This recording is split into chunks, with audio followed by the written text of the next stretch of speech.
Hey guys, it is episode 114. We are in the last stretch of our watch for the winter 2019 season. This is the 9th of March, coming straight up into spring.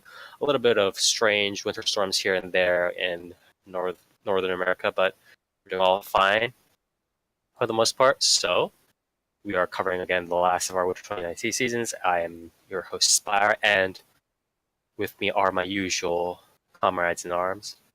So, Dark, what have you been up to? I've been keeping up with stuff. Feel like I'm starting to go back, right? I think so. I'm probably gonna start going back soon, finishing up stuff that I haven't finished up. Oh, yeah, okay. Like I think I have a couple more episodes of Violet Evergarden that I still gotta watch. I got a couple episodes of like a few things that I gotta. Okay. Other than that, been playing Devil May Cry 5 and beat that. Yes. Couple came out a couple days ago. Did it pull your devil trigger? Absolutely. As a matter of fact, that game is just fucking amazing. Mm-hmm. Who's your favorite character? Dante.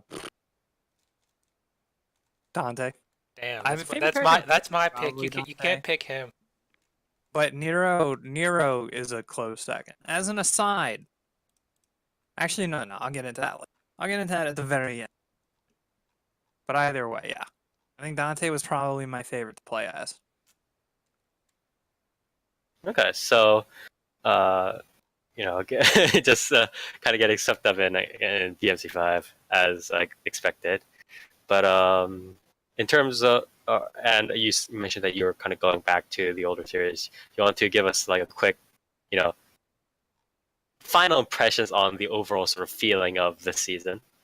This season, last not good. Not good. Not good. Less than standard. Know if this is the worst season. Like, this probably isn't the worst season we've covered, but I think this is the first season where almost everything I thought, like nothing I don't think anything surprised me. Like, the shows that I was like, What do you mean by that? This is going to be the show that I'm checking out and it's going to be solid. Okay. There are no surprise, disappointments or surprises or pleasant surprises or something like that, right? Yeah, Uzumade was a disappointment, but Wataten is essentially doing exactly what I wanted at, and better. Right. Okay, that's just good. Keeping the strength solid all the way throughout. Yeah. And then everything I thought was going to be horrible was very much horrible. So. So they essentially sold you all what was on the cover, but you're like, yeah, I don't like this cover. Yeah, except that, I walked into a restaurant and I was like, no, not even a restaurant. I walked into a buffet and there were 3 things I thought looked good, and they were good. And they were everything else was like, obviously garbage. Like, they just had oil all over it, and you're like, yeah, like you can smell like just oil. Yeah, exactly. You're like, no, not today. Sorry. Okay. Yeah, I mean, I'm just scrolling through the list right now. It's like, wow, was not great. Wow. Okay, so you'll cover one of the stuff that you kind of went over in last week pretty soon. And Nier, you're up next. How was your past 2 weeks? Similar to Dark? No. I also played DMC5, Nier, but who's your unlike favorite Dark, character? I only played 2 missions of DMC5 because the game doesn't run too good on my computer. So a lot of it's been me tinkering with settings and being like, oh, okay, I guess this works. And then I passed 1,000 hours on Shadowverse this week. So I think you have less than me. I can't check. Nick, can you check? I mean, probably, but so that was cool.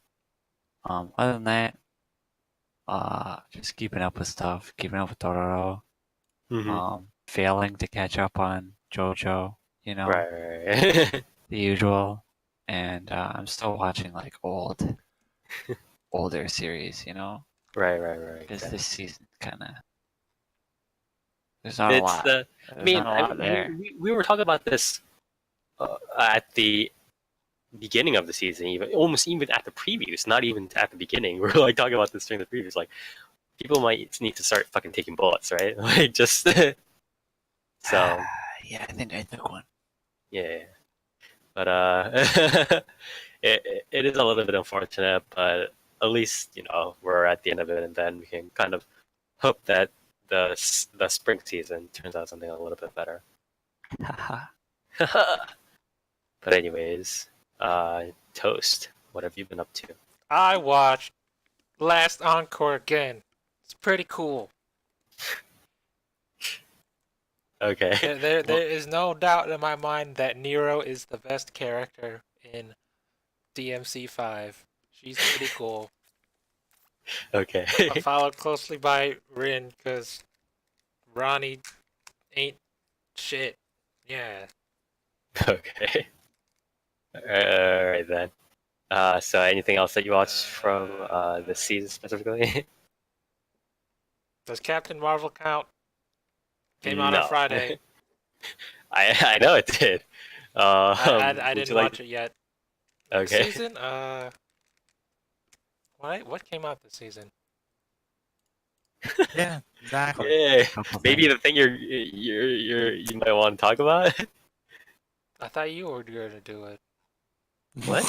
What are you What are you Yeah, Toast? What are you talking? fucking Okay. mind games? I got nothing. Go on. All right, you heard the man. Okay, so Toast has actually watched the series from this season. He's going to talk about it in a bit. But anyways, Oh, I also finished up Manaria Friends. Neat. okay. Well, yeah, Minari Friends we did talk about like one or two episodes ago, but definitely a very I want to say on the nose series, right? On the nose. No, there's no friends. There's only Greya and what's her name? Olivia. That would be multiple people. Yeah, who are friends. It's only two friends. That's not friends. That's the duo, absolute duo. What? All right. Okay. Anyways, so again, Toast will talk about this or about his series in a little bit. But first off, or I guess I should just do mine. But again, I haven't been up to much, more different stuff. Doing a couple of watches here and there, skimming through a couple of series. This time around, Hello, what the fuck? This time around, a lot Spire. of the I series heard that you read some new VNs. Tell us about those.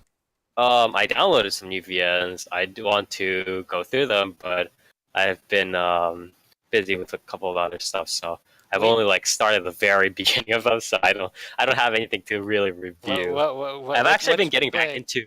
I've actually been speaking of that. I've actually been getting back into like a little bit more manga reading, which is like again very very rare for me these days because it's like compared to just going through light novels, web novels, or maybe even sitting down with visual novels.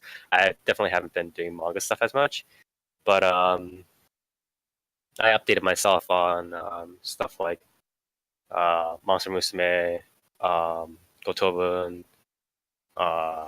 I started reading Galgohan just like a couple of days back, but Isn't that because you like Gyarus? yes, it is. I don't know what else you expected me to answer, but Who's yes, your favorite you are. character in Gal Gohan? It's just the hero, I guess, the Karu. But But then why don't you read Hajime Te no Gal? That's I up your did read alley. it. I have read it before. Wow. Thanks. Wow. It's almost like I read. What's that other series with the Gyaru? Are you talking about the high school? Like And that? Ancho Chili San? Anjo-san, whatever. What? What? Wait, what series? Yamcha Ancho Chili san, whatever it's called. Yeah, I'm not Yancha Gal no Anjo san. Thank you, Google. Anjo-san. I have. I think I've heard of the name, but I'm not sure what it It's is. the You one might need with to- the forehead. Oh, this one. No. I have not. I have not You should read check. it. You should check it out. Yeah, I'll definitely check it out later. But thanks for letting me or reminding me. I saw the title like once, but then like I definitely forgot about it. But yeah, anyways, I've been like kind of doing some other stuff, being on the lazy river a little bit with regards. I have like downloaded all this stuff, but I just haven't like actually read it. So that's definitely on me. But anyways, and I'll also be covering a little bit of a series, kind of interesting series later. But enough about me. Let's get cracking down to the series. First off, on the chopping block is Nier. What have you got for us? Ha ha ha ha ha. I always like that laugh. You know, Did you watch the Devil May Cry anime that's free on PSN right now, Nier? I kind of wish I had. Probably would have been more entertaining. I watched Mahou Shoujo Tokushusen Asuka, or Magical Girl Spec-Ops Asuka. Yes. More like Spec-Ops. This is a time where I wish that Twitch wasn't an asshole, or Twitch/YouTube weren't assholes enough, so we could show off like a little bit trailer on the corner, or not even a trailer, just like a little bit part of like one of the episodes in the corner, just to show the animation. Just to show how fucking hideous the show is. Yes. So I don't even know like how to even summarize this show, because like honestly, so I only watched 3 episodes of this show because I really couldn't stomach any more. But like this is probably one of the most like half-baked shows I've ever watched. So it starts off and it basically just is like, By the hey, way, this is made by Light and Films, so Yes, that this was is by people Light who and worked on the new recent Berserk, right? I believe one of them, aren't they? I think or- they're one of the contributing Yeah. studios. And but they they've done shit like, Kotobuki, yeah. Rogue Tanashi. Kishukugako no Juliet. Which one is that? The one you covered? The Boarding School Juliet. You mean the one where I didn't talk about, and I mostly talked about the Leonardo DiCaprio movie? Yeah. pretty Yes. much. Yeah, that's fine. That's a good show. So the They seal did. of quality. Hanebano. They did Yeah, Udon Hanebano is probably and that show looked good.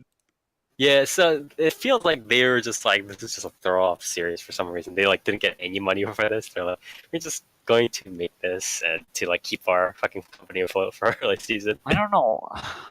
I don't know what they did with this, because like I remember during the previews I said this show looks like something that was made like, 10 years ago. And they were like, "Oh, we totally forgot to release this. Let's just throw it out," right? And honestly, I still stand by that. This show is like hideous. And it's got this weird like art style that just feels Dated? dated. Like it's just it doesn't fit with like anything that's out right now, and not in a good way. But basically this show is a yet another magical girl show, but it's like, whoa, what if they like killed people? And You mean like in a Mahou Shoujo site? yeah, I mean, kind of, but it's like, what if it was like a war? What if they were like, what if a magical girl like killed drug cartels? Whoa. But basically, it sets up the premise of there's like these 5 magical girls, and they back in 2017 they defeated these like weird otherworldly like teddy bear monsters that just killed people. And they quote unquote won the war. And then the main character was like, "Yeah, I'm done being a magical girl. I'm just gonna go to high school and be a normal person." Yeah. And then the show is like, "Yeah, but what if people just started shooting random innocent civilians? Then you'd have to be a magical girl, right?" And then she's like, "I guess I'll just kill these people." And then it's like, "Hey, you want to come back into this special forces unit?" And she's like, "Nah." And pretty much the entire 3 episodes is this dude asking her to come into this special forces unit, and she's like, "No, I'm done being a magical girl. Even though every chance I possibly get, I turn into a magical girl and fight. But I'm done." And it's pretty much just the setup of like, what if every character in this series had some form of PTSD or some other weird, stupid shit going on? And then what if there was torture, and what if there was terrorism? And like this show is just so it's so many things thrown in that like It's trying to don't even know do how to this talk. like it's trying to just do the dark magical girl thing, but also just add in random things into the premise to be more quote unquote creative, right? I mean, it's not even doing the dark magical girl thing. It's doing like a dark, like almost like a crime series thing, right? But then there's magical girls. Then there's magical. Yeah. Like there's literally So it's like a lighter psychopath, but then it also has magical girls. It's like I mean, there's literally a scene where there's like a SWAT team storming like a drug cartel base, but one of the team members is a magical girl, and she shoots magic bullets. What's it's the like- difference between magic bullets and regular bullets? They explode into purple light, and they rip people open, and they turn the entire room red with blood, because you know that's what police do, right? Maybe in America. Yeah, I've played SWAT. Yeah, like I honestly don't know how to talk about this show because it throws so much shit at you that it's like it's barely coherent, you know. Especially the first episode because it's like it's flashback, then flash forward, then flash back, and then it's like present time, and then it does another flashback, and it's really kind of jarring. But like, yeah, this show is kind of just sort of a it's like a weird crime drama thing, but not really because it's like it's trying to do like, oh, there's magical war brewing, but then one magical girl is working as like a police officer, and then there's cop drama going on at the same time, and then there's this weird torture scene, and then this one girl has PTSD, and it's just so dumb. It sucks. yeah. I think you mean deep. You mean mature? Sorry, excuse Yeah, me. it's very, very mature. Is it? Who's your favorite magical girl, Nier? Honestly, all of them look really stupid. Like, they're really dumb. Like I said, the one girl. So like they all have like the magical girl weapons and stuff, right? And like the main girl's is literally just a knife, right? And Is then it a the other magic girl, knife? yeah, it's a magic knife that she stabs people with. And then the other girl has like this giant syringe. She's supposed to be like a healer or something. Hmm. And then this other girl Wait, is so, just so gun. she like just support like the magical girl? Yeah, she's It's not like she doesn't have like at least a little bit of power in terms of like she can't like stab opponents with a syringe or anything like that. She can only heal. no, she can, but it's like Okay. it doesn't It really- sucks. Th- Yeah, there's- it doesn't sucks. really do it. Does she put thumbtacks in the other magical girl's locker and fills it with glue or whatever? Razor blades. Yeah, that. But yeah, like this other magical girl, she just has a gun. Like she just has an M16 that shoots magic bullets, and it's like, whoa, kind of boring. Hey, But yeah, hey, man! Homura had guns too. You hating on Homura? yeah, we're in a post Madoka age, all right? Post. The post Madoka age of 2017. Yeah. What would happen if Miyazaki's last movie was about dark magical girls? I mean, I'd laugh. I'd laugh pretty hard. It'd be pretty funny, but I don't think he's gonna do that. You can't have anti-pollution messages with magical girls, right? So, but yeah, this show sucks, man. Yeah, it's very. Do you think? Do you think it's just like? I guess it's just. What the fact sucks that- about it, Nier? Do you No, you already said it. It's like I there's mean, just so much stupid it's- shit. Other than everything, Other what than is everything. horrible about this series? Well, I guess it's kind of like, I mean, besides just the characters, right? Which, I mean, they're really flat. But it's kind of like the core structure of every episode is basically just they set it up where the initial thing is basically just the main character being like, I don't want to be a magical girl. And then the show immediately goes like, yeah, but what if you were forced to turn into a magical girl to defend your friends? And then she's like, well, I guess if I'm weak, then I won't be able to defend my friends. And then if I'm weak, I won't like myself. And then there will be some scene where the girl with PTSD will like hear police sirens and she's like, oh, I have PTSD. Never mind, I'm good now. Haha, comedic scene.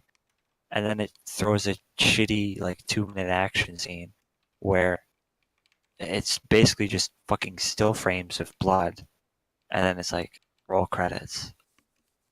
And it's so bad. Like, I'm not even sure if this series is trying to like be philosophical or anything because there's scenes where it's like, I don't think I like myself before I was a magical girl because I was weak.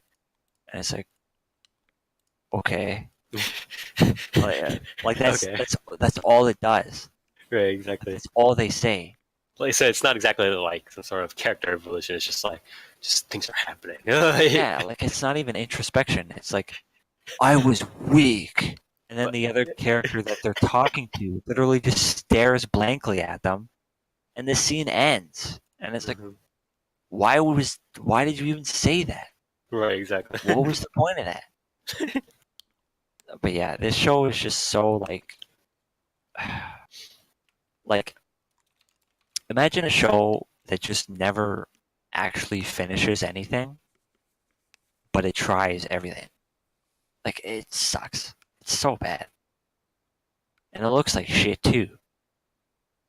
Fuck this show. Nier, why do you hate it? What's a better example of a show that you like that in the same genre? In what genre? The magical girl genre? The serious magical girl genre. Honestly, I don't think I really like the serious magical girl genre very much. At all, really. What about Shikabane Hime? Is that what it's called? Yeah. I don't think I like that much either. What about Madoka? What about Yukiuna is a hero? Yeah, that's the one. Yeah, I mean, not What- really. No, What's think- what's your preferred type of magical girl show then? well, I mean, Madoka was good because, well, I don't really want to start talking about Madoka, but people. Madoka was good because it came out at the time it did. Yeah, exactly. You mean the post-Gen Urobuchi era or the It's post-Sao like- era? I mean, it's Madoka like- came out in the Gen Urobuchi era.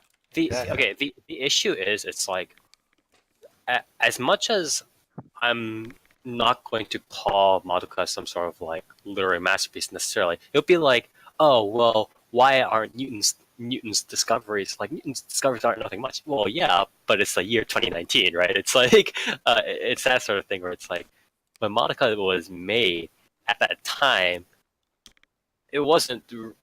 Again, it's like it did create this sort of like new perspective, or it did help this popularize this more uncommon perspective, right? The problem is that everybody else just made really shitty versions of it. Like everybody else just made really terrible versions of it. So that almost Speak for yourself, Spire. Some people like Mahou Shoujo site. Yeah, some people do. You're right. Yeah. okay. I don't know how to respond to that, but I haven't agree. met Some these people do people. like this is the truth. Some people do. No, if you think about it, does Goblin Slayer fall under this? What? Does Why would Goblin it? Slayer fall under this dark magical magical girl girl? series? No. No. And what do you call I would Priestess? disagree. And also, when you're like, this series, like, some people like it, so it must be good. And then you're like, look at Goblin Slayer. Not a very compelling argument, in my opinion. I mean, some people have literally left reviews that are 9 out of 10 on Mall for Spec-Ops Asuka. Like, Really? yes, Nice. really. They literally compare it to Fate Zero. Like, people, Oh no, they went that route. Oh no.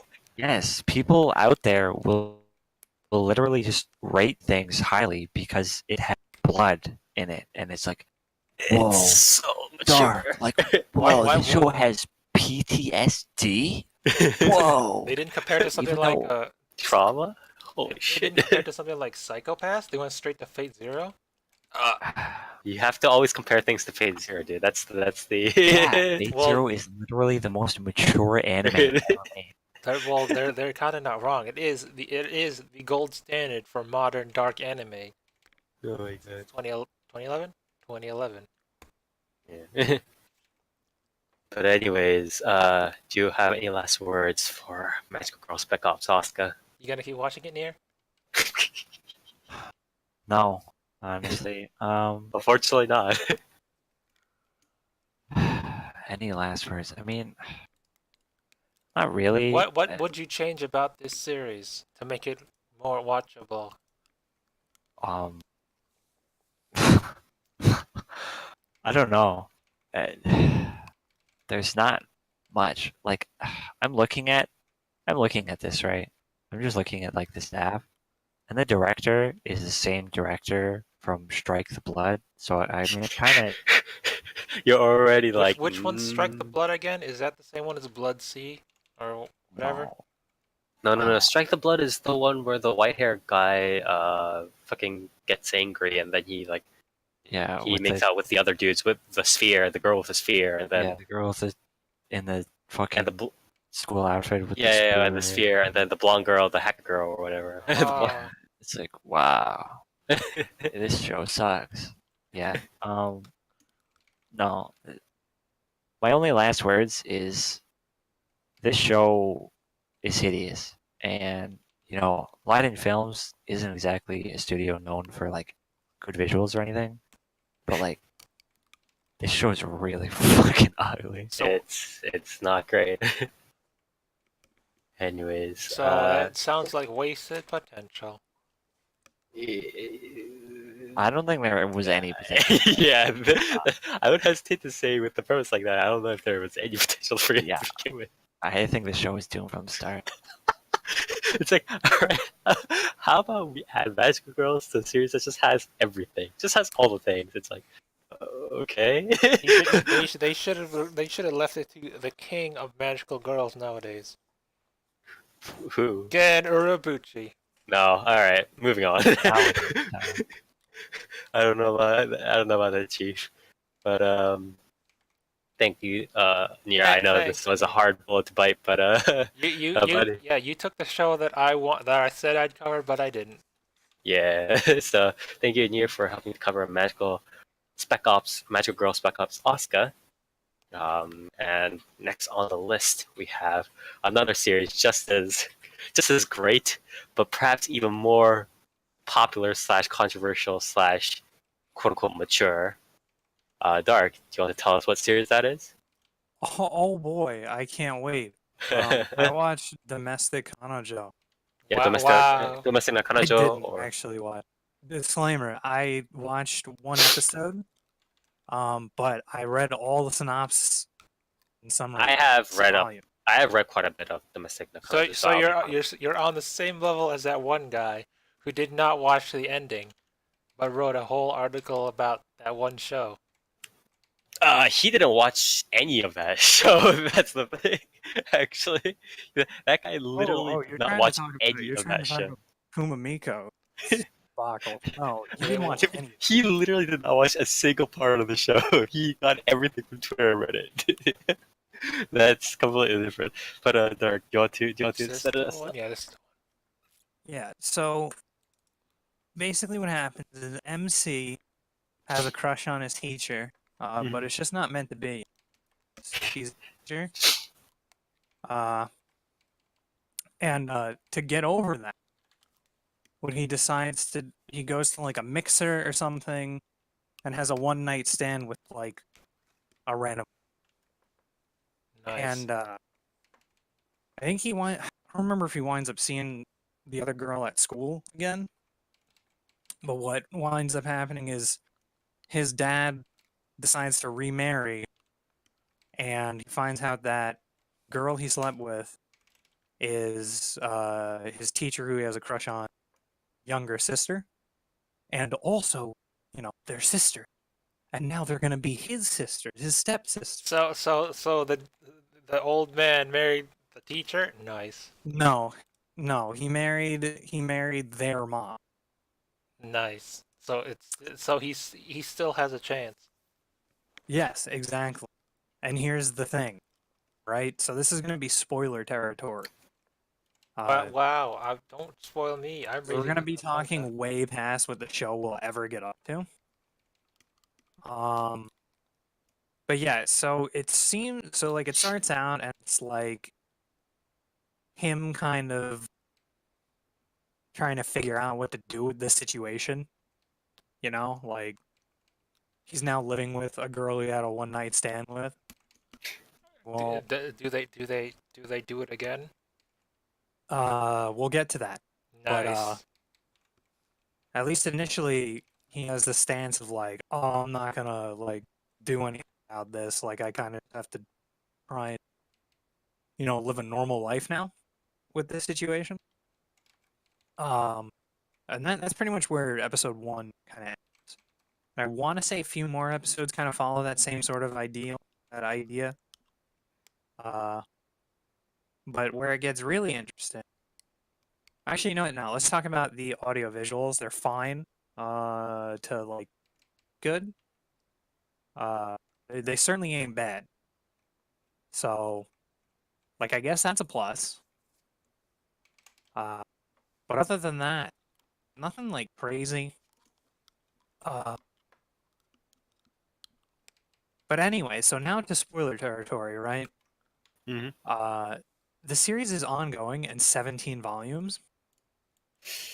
And Yeah. it's a love triangle series. Like, it's a love triangle romance series. So it that's like is a big red flag. From what it is a seinen. This is 12. Only 12. Yeah, this is 12. But I mean, again, the show itself is most likely just kind of promotional, so it's kind of whatever. But the story itself is how do I say this? It's a shonen slash seinen series, so it does want to sell sort of like the, how do I want to say it, sort of the dude is like hanging out with the girls, that sort of aspect, right? It's not like a shoujo thing where it's like they're really kind of approaching it from the female perspective, right? So much. But as Dark said, it is a love triangle, and that is essentially the premise they've been railroaded into since the first couple pages of the manga original. And from there, it's just like fucking. It's off to the races. It's like will they, won't they for 17 volumes. It's not even will they, won't they. Oh, From I seven love Nisekoi. volumes from what I read, it's will they, won't they for like 6 volumes. Then he like, I think he sleeps with the teacher, but then he decides to go out with the younger sister. And then Yeah, like I mean, 7 what I'm saying, volumes go what I'm by saying after is that? the overall, it's all will they, won't they, because the idea is at the end of the day, he has to go out with one of them. Like he has to go out with one, or the author is going to be a pussy and he's not going to go out with either of them. Which is, I think maybe there's like a 10% chance it could happen. Are you but then talking? he Are would you get talking fucked. about Well, his here's third the character? disaster, right? Because he does go out with one of them by volume 13 or 12. Yeah, but then he But then, you know, temptations arise all yeah, around him all exactly, the time. exactly. So Yeah, I guess at that point it might be played more as a straight rom-com, but it's like when you really read some of these like summaries and synopsis, like I think a second love triangle gets introduced, and it's like, How what is the there a fuck? second love triangle? That's 6 people, 5 people. Yeah, I think there's like another, like not another MC, but there's like another set of characters that have a love triangle or something. yeah. They just have like side characters for a little bit more, content on the side. But the point is that it's a huge like, who's gonna go out with the dude at the end? Blah blah blah. It's that stuff, and And again, then it's like, who's gonna go out with the dude in the end? Except this will never end. yeah, exactly. And again, it's I read it a long time ago, and I actually dropped it due to pretty much all the reasons that Dark is describing right now, where it's like this is just going to be just you know cock teasing all for fucking 17 million volumes, right? It's like it's never gonna end. There's always gonna be like, oh, it's a misunderstanding. Oh, it's a temptation. Oh, maybe I shouldn't go out with this girl. Oh, now I want to go out with this girl. Oh no, I changed my mind. Oh no, blah blah. And it's like, oh my god, I just don't want to like. Can I just not read this for like 17 volumes? Like, I don't know what else to Yeah, say. and so I was kind of like I was talking to someone and like giving them shit starting the series, and it was more of just like not from a place of like shitting on them, Hmm. but from a place of like I can see they don't know where this is going, and this was before I read the synopsis, and I was like, no, these are the signs. Like I already know where this is going. Literally, the premise is the warning sign. Well, yeah, that's the thing. But if you don't know like enough either about anime or about like these series, I guess you can like not know, and you could think this was going to be something more unique because this person was tackling love. Oh, is this going to be like this guy trying to cope with living with someone who he slept with and someone who he had a crush on? You know, and like trying to just live a normal life. And it's like, no, that's very clearly not. Like the interest, like the part of him sleeping with one of them in the beginning and then them becoming his stepsisters wasn't to make an interesting dynamic. It was to ease you into the fact that he's going to fuck these characters. Nice. And the whole like, And I they're mean, gonna sprinkle it with a little bit of taboo. yeah, I But mean, not like real taboo. I you mean, know? the thing We're not is, gonna it's get like, Is okay, this NTR? no. no, Shut up. it's the thing is, it's like everybody keeps pointing out, it's like, oh, he had sex on the first, blah blah blah, doing whatever, but like if you actually think, like use brain cells, activate the neurons in your head, um, it's really not any different from just a regular like temptation, misunderstanding, whatever, right? Because it's like how in rom-coms they always have those events where it's like Well, that just again is assuming you know enough about like the genre. rom-com tropes. Yeah, that's like, true. when you don't know anything about the tropes, you can jump into the series and be, oh shit, okay, like this is an interesting premise. Like, imagine if you saw this like as like, I don't know, a book in the West or something. It's Right, like, well, this could exactly. go somewhere. Isn't that Here what we 50 Shades already of Grey are know. called or whatever? No, not at all. No. Not even close. But like it could go somewhere. It's like here you know where it's gonna go. And then when Right. you add the layers on top of 17 volumes over the course of like 5 years or something. It's like, nah, I'm just fucking It's like- dying inside. Yeah, and then I start reading the summary. It's like, oof, no, this is no bueno. Yeah. Like he changes like he primarily I think pursues the original girl he slept with. But then like he switches at one point and then he goes back now. It's like when you start seeing reviews on Mall of people who have like read none of it or seen none of it admittedly in the review, they've seen like 4 episodes or something and they're like 8 out of 10, like describing it essentially in the way this other person saw it. And then you get the guy who's like, yo, this is a 2 out of 10 Yeah. because I've kept up with it and like, boy, does it start with something that could have gone somewhere, but it's one of the biggest train wrecks I've ever witnessed that's been going on for so long. Yeah, It's like exactly. the highest rated review on Mall.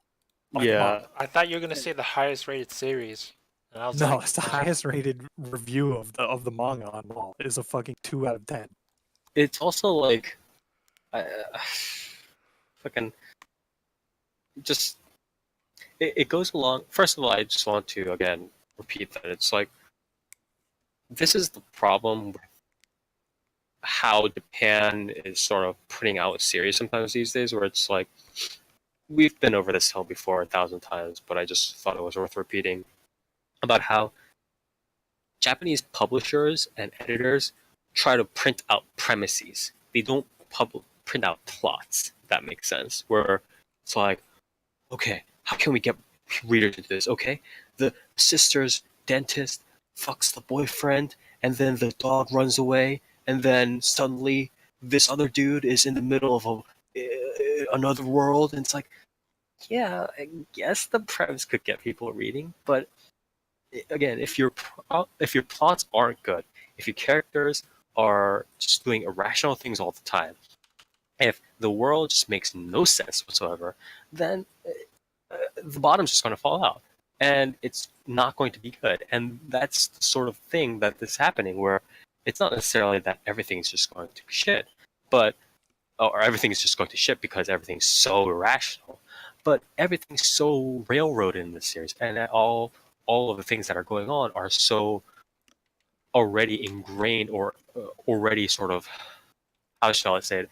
It's already been soaked in by the usual norms of the genre that by the time you just look at how the setup is done with marrying and the sisters and the incest or whatever, you already kind of know how it's going to drive itself. So it's like, it's really, honestly, it's just disappointing as a piece of work, is all I want to say. And the main thing that people kind of point out, I think the people who like it are like let me read this one My Anime List review or recommendation just to kind of pinpoint this thing, where it's like, excuse me, I really like this quote-unquote all women are whores and men are even worse take on the romance genre because it's just the most realistic thing that can have occurred to anyone older than 15. This spiced with some dramatic, edgy, and lots of sex are basically the best things in life anyways. I'm like, what kind of... Look, this is very a realistic, GT... It's very I don't know what realistic life you're scenario. Who Just hurt you? coincidentally sleep with Yeah, someone no, who exactly. coincidentally becomes your stepsister, who coincidentally is also sisters with the person you've had a crush on. You tried to sleep with her to forget about. It's like, are you a Very teen realistic. millionaire on the streets of Vegas? Like, what's happening right now with you? Like, there's literally like nobody is like just doing stuff like this. Your life is not that interesting, my guy. I Yeah, and even if hate it to is, tell you. and even if the premise did start off like this, guess what? Nobody does this for like this fucking long, and if they did, they're not like it's not good. It's like like the thing is like the realistic adaptation of this, because this is not a realistic adaptation of people actually being like, oh, I'm like not making right decisions. I'm being tempted. I'm breaking up and then making back up with my former girlfriend or boyfriend. I've been tempted by some other people.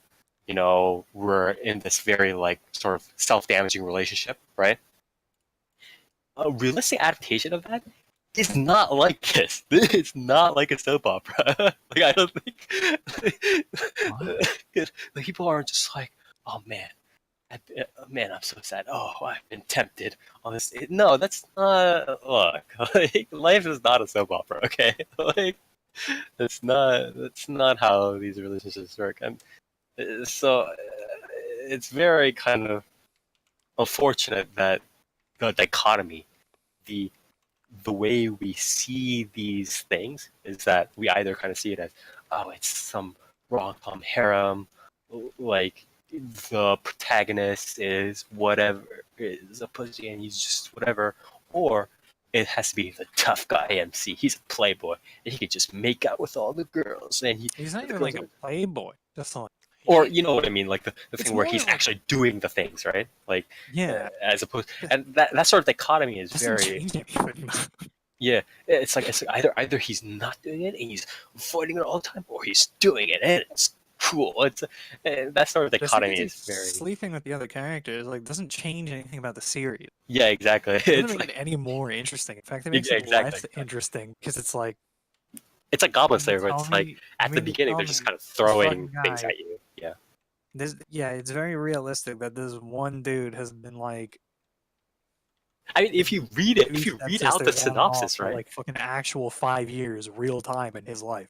Yeah. Because by the current chapter, he's in college and in a relationship Yeah, for exactly. like I think throughout most of the series with the short hair group, with the Yeah. original girl he slept with. Yeah.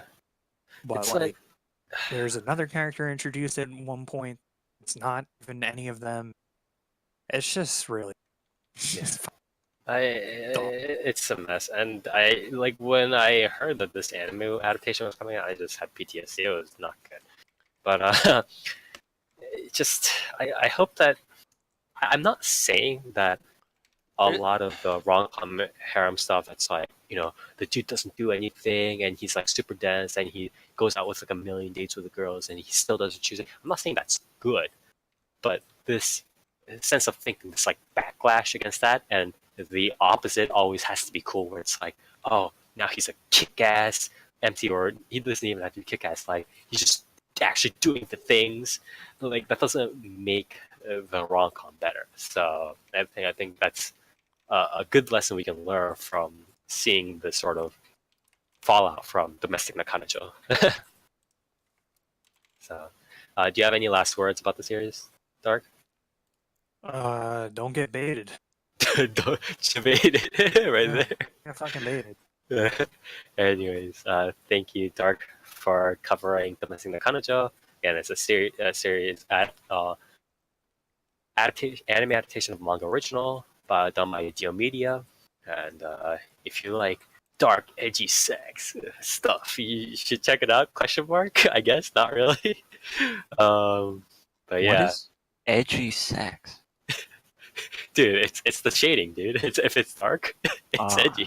Right. If they're doing it in a dark room, it's just because it's edgy. Gotcha. But yeah. Anyways, moving on. I guess I'll cover my series. It's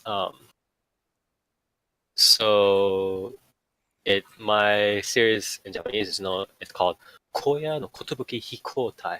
So it's also known as the Magnificent Kotobuki. So this is done by Gemba, who I believe actually did do the Berserk, was one of the lead studios on Berserk 2016, along with Militants, right? So you already know it's going places. So actually, a funny thing. Oh, this is the all CG one, right? No, that's the worst part. I'll tell you after this. It's actually worse than what you think. Oh, So, before this, a funny thing I have to tell you guys is that I messaged Nier before the podcast. I was like watching Kotobuki, and I was like, Nier, I can't get through this like Kotobuki CG stuff. I need help. Like, fucking save me. And I don't think he had any idea what was going on at the time, but now he will. Sky lesbians, close. So this is about So this is just like a sort of, how do I say this? It's like it's not Mad Max, but it's like a sort of a barren western setting. So it's not like complete apocalyptic, but it's not like it's like pretty sparse westernish, um, tumbleweed kind of setting. And then the rest of it's pretty like airplane, World War I to World War II technology, a little bit of steampunk here and there thrown in, zeppelins, blimps, shit like that, right? wow. I love Wild Wild West. Yes, with the blimps. um, and then the main heroines, the girls, are part of like a fighter pilot squad. So because all of the transport is done, or pretty much most of the transport is done through land or through air, um, all of these transport things are done through like blimps and zeppelins and stuff like that. And these fighter pilots are hired as mercenaries to defend the blimps and do stuff. And each episode, or episode by episode, it's the daily lives of these really good female fighter pilots just doing their jobs, talking with each other, learning more about their backgrounds, why they're doing this risky job, stuff like that.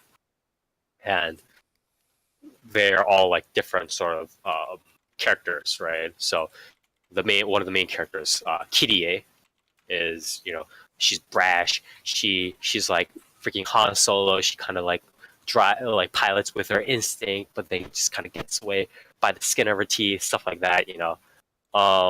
There are calculational pilot like Emma or whatever, or sorry, Kate, and then there's the unit's captain who's like kind of like warlike, ferocious, but strict, but she is surprisingly kind to the girls when need be. Stuff like the usual like stereotypes, right, to fit in the slots. And then they kind of just they just kind of go through again the daily lives of doing these fighter pilot stuff, and it's not very realistic. There are people that are just riding, like there are scenes where they're like old men in like suits and they're like piloting the fighter jets, and you're like, okay, Wow. why is this happening? And they're not even like wearing any like protective gear or anything, but they're just like in these suits and they're in just the fighter jets for some reason, and they're just piloting it. And I'm like, okay, I guess this is the thing.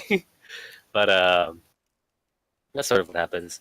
And the studio is Gemba, and this is sort of the major point I want to get into, because the plot isn't that important. Again, it's just relatively episodic with a little bit of character development, quote unquote, on the sides. So Nier mentioned that he thought it was this like all CG series. Not exactly. So what they've done is like, it's like really fucked up. I don't know how to describe it. So how do I say this?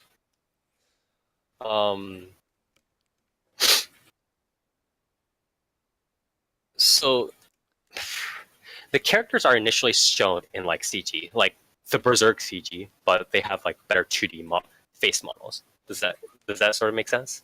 So it's like the 2D like face models are like okay, but like the animations, the body stuff, the way the bodies look, the way the bodies animate, everything else is pretty much just like how the Berserk stuff looks. And the other like 3D like food and stuff like that, like they try to put karage in like 3D, and you're like, what? Stop. Are these just like badly deep fried biscuit balls? Like what's happening right now? um, and it, the worst part is like if this was just like all 3D and they were just kind of like taking it out for a spin. I was like, okay, well, this is a winter series, right? And they're trying stuff out and they're just you know doing their stuff. And the 2D face animations aren't too bad. And they're trying to improve upon the animation and kind of take it off for a trial like that. I'd be like, yeah, this is understandable. But then what happens is like it's like really really jarring. So there's this one scene where it's like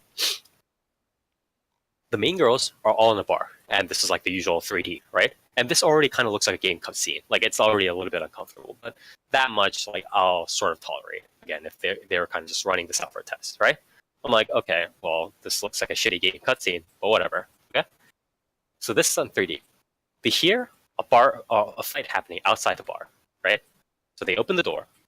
The fight going outside is in 2D, and it's like it has like bad frames. It's like the artwork isn't like terrible, but it's like it's like whatever. It's like mediocre 2D artwork, but it with like frames. That's like happening. But then you're like, wait. So wait, So are you is telling it? me they pulled the reverse? They used 2D for something a studio would normally use 3D for? So it's like really weird. Yeah, yeah. So the secondary characters are in 2D. So I'm like, this is weird. Okay, I guess they're using 2D for like secondary stuff, and then they're trying to because the primary characters are like they have a lot of frames. They're just gonna use 3D stuff. Is that how it works? Okay, so then the fight keeps going on, right? And then one of the people in the fight gets pushed back into one of the girls that was originally 3D, right? But then when the scene cuts to her, the girl that was supposed to be in 3D is 2D now. Oh shit, it's spreading. and then it's like, she's like being angry. She's doing her animations in 2D. The other girls that were previously in the bar are still in 3D.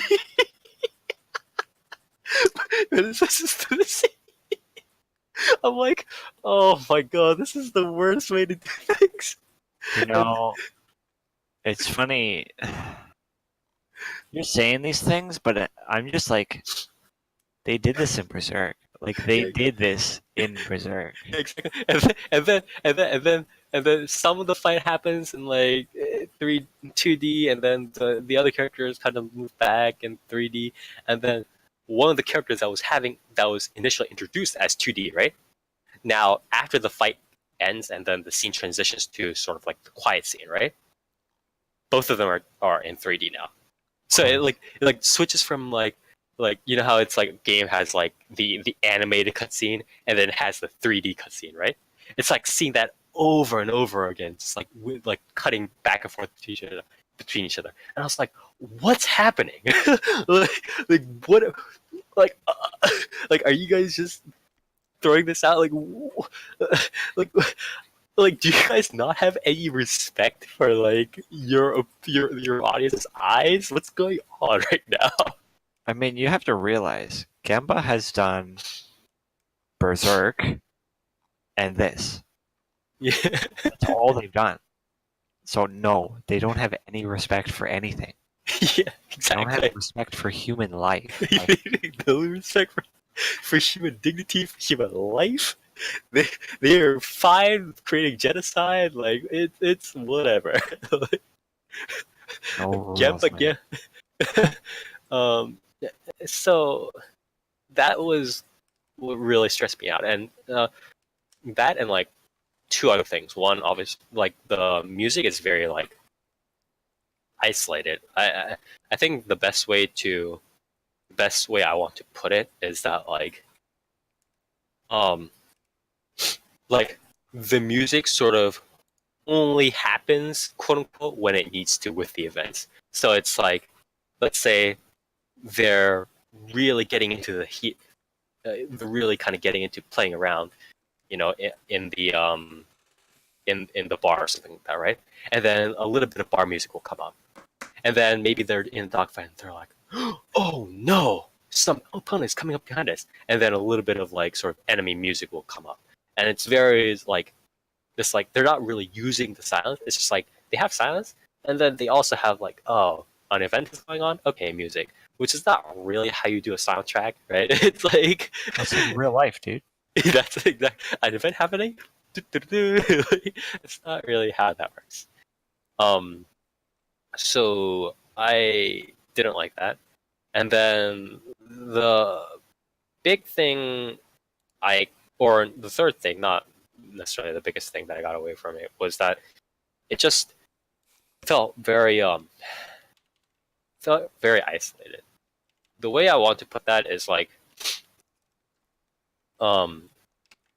you have these characters and they're doing their own thing, and that's kind of whatever. But then, if you think about it, like, what is their world? Their world is just like they're interacting kind of with the people that they're contracted to like the people on the blimp or whatever, right? And then they sometimes fight with people like outside the bar and shit like that. And then that's about it. There's like they don't like go outside to the town. They don't like do things like travel around all the time. The bar is like pretty much empty except for them and then the people they immediately need to interact with, who are either like foils or they're just like, you know, lackeys or plot devices or something like that, right? So there's no like this sense of, oh, they are living in a world and then sometimes the plot moves them. It's more just like, yeah, we kind of created some like Hollywood like Hollywood like, you know, like sets, and then We you're only already had living time in to it. model 3 buildings. Sorry. Yeah, exactly. We didn't have time to like put people on in this like world. Sorry. I know it's supposed to be quote unquote like a barren sort of like, you know, Wild Westing, but that doesn't mean like there are no people living in places, right? It's like so that's sort of the unfortunate feeling I got from it. But overall, I just think it was. I don't think it was like. Well, I do think it was pretty fucking bad, but I don't think it was like an abomination. I'll like give it that. I don't think it was an abomination necessarily, but I was just like, really, like, do you just have no respect for like what I might be okay with? It's like it's not even like No. uh, it's not even like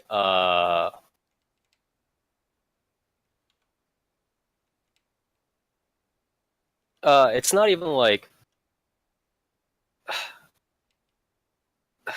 I don't know.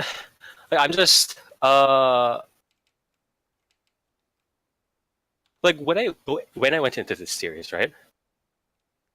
I was just like, okay, well, I'll just watch some girls about planes, and if it's like mildly okay, like tolerable, like uh fight scene CG, and then they kind of just dance around each other all the time, like in bars, and they're kind of gay for each other, or they're just talking about their parents or whatever, right? I'd be okay with it. But like setting all this stuff out, that like each of them are not like abominations, but each of them are like, you're like, really? Like, really? Really? That's all I can do. Like, come on. Just that's what really disappointed me about this series. Again, I don't think it's like overall it's not like an abomination necessarily, but I do think it's I just I'm not thrilled with it, to say the least. I just expected more from professional animators, right? It's like have some respect. Have some respect for the people who are watching your series. I'm not telling you guys to like make Ufotable stuff. I'm not asking you guys to, pump out A1 picture style pace, but have some respect. Come on. Like, come on. So is this series No. related to Kotobuki in any way, or is just because that's what I was expecting? No, it's not. But That's a missed opportunity then. yeah, They could have promoted some figurines or something. yeah. But it's very So unfortunate. so what I'm hearing is this series is not as good as Girly Air Force. No, I don't. It's definitely not as good as Girly Reference, but I didn't even need it to be as good as Girly Reference. I just needed to have some like respect for like I just needed to have some respect for the fact that I, as a consumer, am watching this product. Like you are designing it, and I don't want it to be like you guys have all had this feeling where it's like back in school, you guys were like you guys saw like high school people like or whoever like just presenting the PowerPoints, and you immediately just knew like, oh, these guys are just like it's like the PowerPoint is just like white on black, and even if it was white on black, just like Comic Sans. Comic Sans, they have like two bullet points on each page, and each bullet point is like, this is a book, like stuff like that. You know what I mean? Like, and you're like, oh my god, like, it's that feeling, and it's just, But Spire, who's your favorite Kotobuki? Is it the one with the hat? my favorite one. My favorite is probably Leona or Curie, but Which one is that? Is that the one with the hat? Leona is the one with the pink ponytail stuff, the military one, and then the Kitty is the one that looks like Megumin. Which one's that? The one with the hat? Fucking.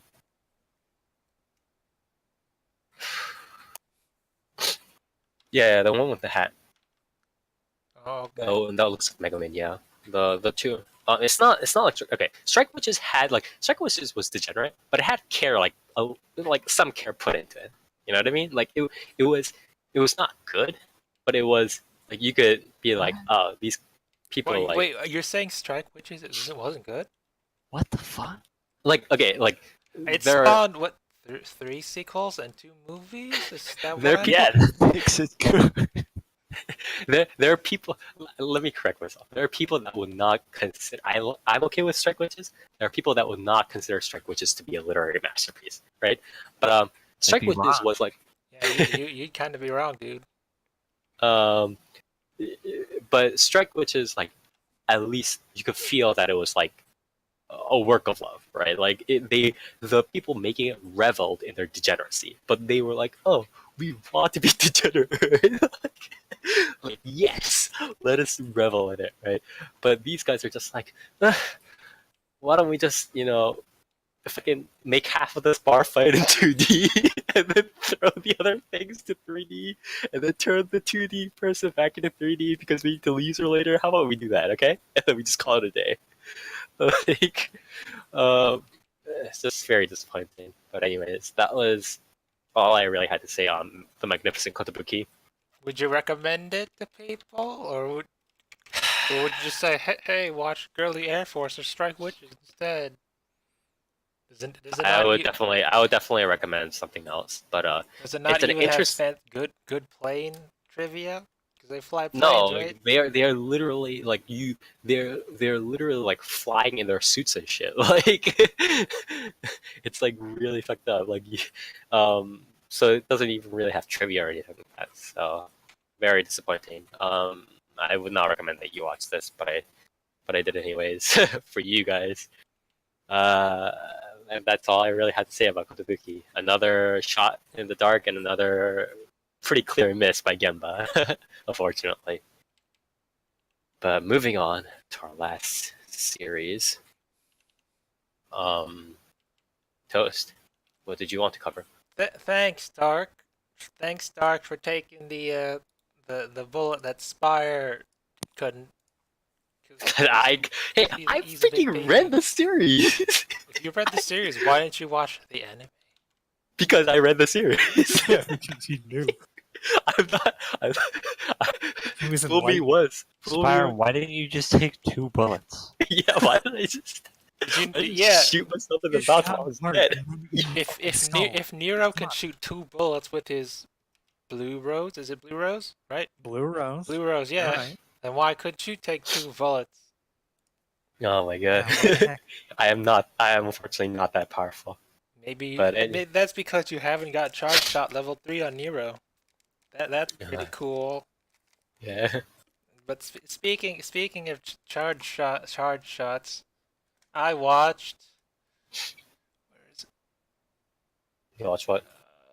Whoops, that's mine. Don't look at that. I watched this series. Oh look, they're placed. They're placed in a order of best popularity too. Gee, I wonder why. So I watched the Quintessential Quintets Quintuplets. or Gotobu no Hanayome. Yes. Why do you go keep saying Tobu. quintets? It's like, dude, it's like the Your Lie and Quintuplets, dude. Have you Shut up. near? Have you heard of Quintet Magician? That's not. I don't know what that has to do with quintuplets. Quintet Magician is a fusion monster that uses 5 spellcaster monsters, and it's very powerful. You know Yamada and the Quintuplet Witches, dude. That series. And the Quintet Witches? Yeah, I know that one. Anyway, what was I talking about? So what do I say about the Quintet show?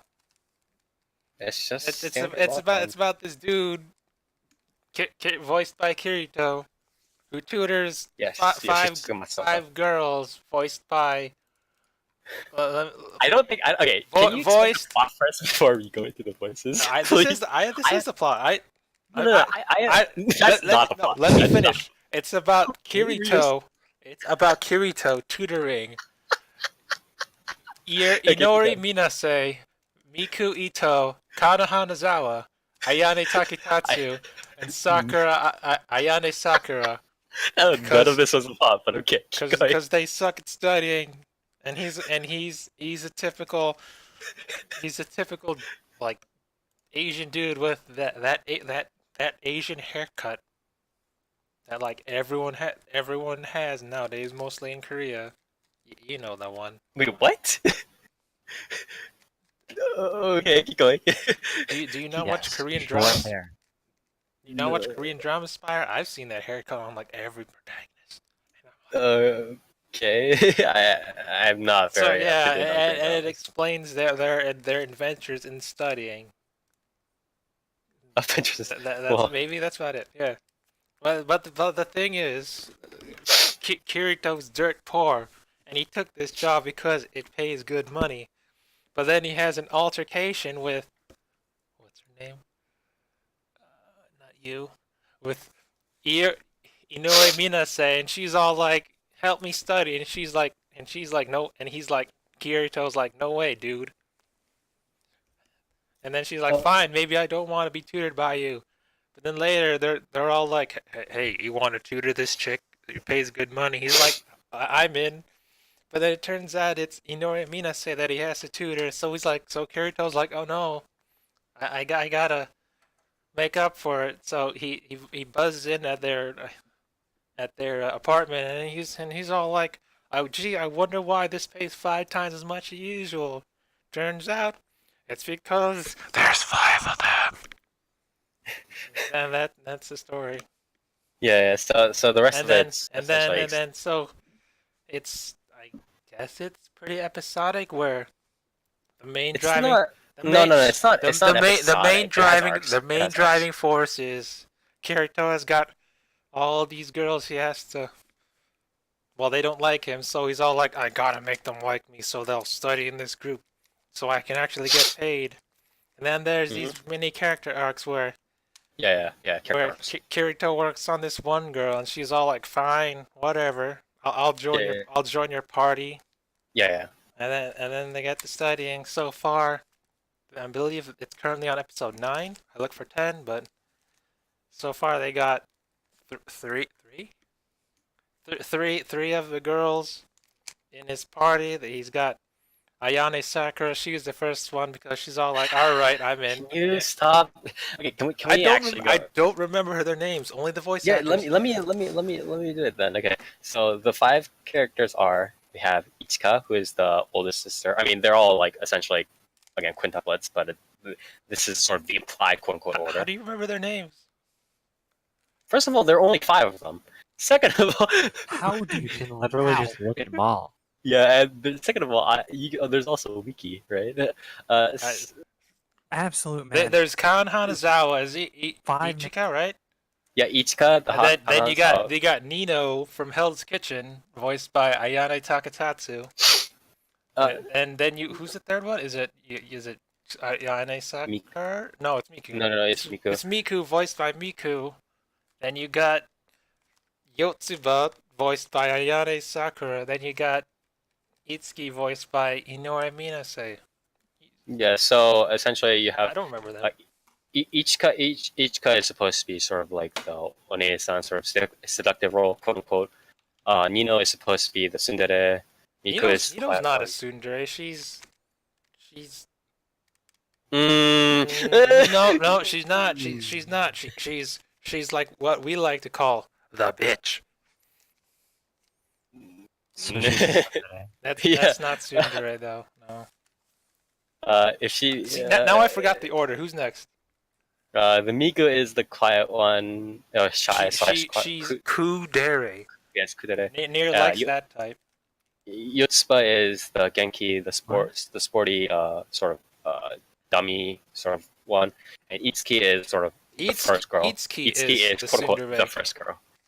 Itsuki is the tsundere. Don't lie to me. Is she? Yes, she is the Naru Segawa of this series. I don't. She initially like had some resistance, but like that's called tsundere, my dude. No, tsundere isn't like.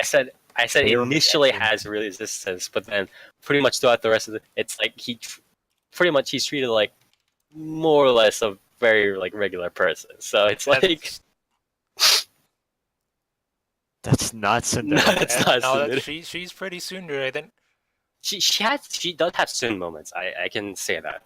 That's for sure. But I don't think she's like the actual like type for somebody who's just going to be like, oh, well, fuck you, and then just like doing stuff until like very recently. I will say in the manga is wow. Don't give me spoilers, jerk. I'm saving up on the manga because it's saving long. up, conserving it. But anyways, don't give any spoilers past episode 9, which is they're talking about the cultural festival and the dance. Oh, okay, it's the cultural festival. Okay. Because I assume this is only 12 episodes, so I assume this is gonna end at the dance at the cultural festival. I have no idea. I haven't really fucking watched the anime anyways. But anyways, Itsuki is sort of the first girl. I think that's the best way to put it. Okay. What now? Oh. Anyway, yeah, that's about it. Yeah, that's the rest of it is just like them going through the rom-com. As Toast did neatly point out, they go through the character arcs. Futaro, the hero of this story, voiced by Yoshitsugu Matsuoka, who also again did the voice of Kouya, as Toast pointed out. He is the Keima. If you're gonna compare this to something like the world God only knows, because I'm definitely not gonna compare this to Nisekoi. So each of the girls become partial to him throughout the various character arcs, and then they start, fighting over him. And people do like it a little bit more because there's probably a little bit more to. Well, the girls are. It's because each girl is is interesting in their own way, except Nina. No one. I don't know about more interesting. They each have their own quirks and character traits that make them other harems. Make them likable compared to other harem series. What? Because they have quirks? Yeah, sure. I think the biggest part, someone goes along. What I will say is that their quirks are made a little bit more realistic in the fact that just like me. They're very believable, is what you're going to say. Well, it's made more believable by the fact that there's a little bit more interaction amongst the different girls. And that forces the author to write the quirks off in a more realistic sense. So you can't just have the guy go off to one girl and the girl's just like being a bitch all the time, or she's just a dumb Genki girl all the time. It's hard to do that when there's constantly just bouncing those quirks off of the other girls and each other, and just sort of how the cast interacts. So I think the author did a good job in promoting those interactions a little bit more It also than a standard harem series. it also helps that, like you said, unlike in other series like this, the main focus isn't on how what's his name, Kirito. Mhm. Is it on how Futaro? is it on how Kirito interacts with them? It's how they interact with him, because Right. they live together, so they have a better character dynamic than Yeah. other series. And it's not just them talking to him all the time, like only it's them talking to each other. Like that's a big important part. Like when has the fight occurred yet? Did the fight occur yet? What in fight? in the anime? No. No, not Don't, yet. don't. Okay. What fight? What are you talking Well, about? sorry. Death so, battle. yeah. So they they just go into the Thunderdome, but We got Ichika over here with Nino, Miku. They're doing some stuff. yeah. Don't give me any more than that. Yeah. So the idea is that they're all kind of interacting a little bit more than you sometimes would see in other sort of rom-com / harem series, but overall, it's gotten a pretty good reception. Honestly, this is what I will say about this series is that it's given more people. I won't say like a lot of people necessarily, but more people an excuse to crack open a rom-com harem series. Before we're like, oh, rom-com harem. If I pick that one up, I'll become like one of these degenerates. But this has given sort of them an excuse to crack it open because there's a little bit more variance in it. Not that much more, but there's a little bit more variance in it. It's been an interesting gateway to some people, and I think honestly the ending is relatively obvious. No, it's not. I think No, it's not. You got a 20% chance of getting it right. no. My- That's 20%. 20% chance. My bet is on. Harem ending. No, not 20%. Why did you say? Why did you say wait? Why did you say 25% chance? Because No, 25 20. is. It's 20 Oh, because 100 divided by 5 is 20. Yeah. I think it's 1/6. Honestly. Who's the sixth? Are you Harem spoiling ending. again? No. I'm not spoiling. I think harem ending is most likely. Is but, that because when in the beginning when I mean, I guess I'll bring it up because every time they do the flashback to the not flashback to the future, but that's the stupid way of phrasing it. But every fast time forward to the future. yeah, fast forward to the future. Excuse me. Every time they fast forward to the future, they're always like, "Oh, she's ready for you." Blah blah blah. They don't like.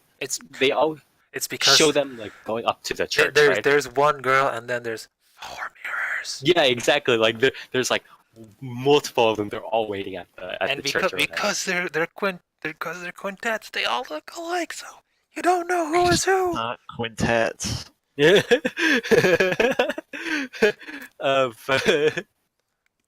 But yeah, what else do I say? The visuals, they're all right. I guess. No, nothing. It's very bright and colorful. I guess. Sure. I don't know. It's all right. Music, I don't know. Who did the anime for this? Is it Tezuka production. okay. So it's kind of whatever. Not They much also do Dororo. Whoa. No, it's probably Dororo's not much Mappa, read isn't about it. They probably focus Yeah, a little bit more on Dororo. Yeah. The But, Kashi season 2. Okay. Yeah. But I think that honestly, again, I think this will resolve to a pretty standard harem ending.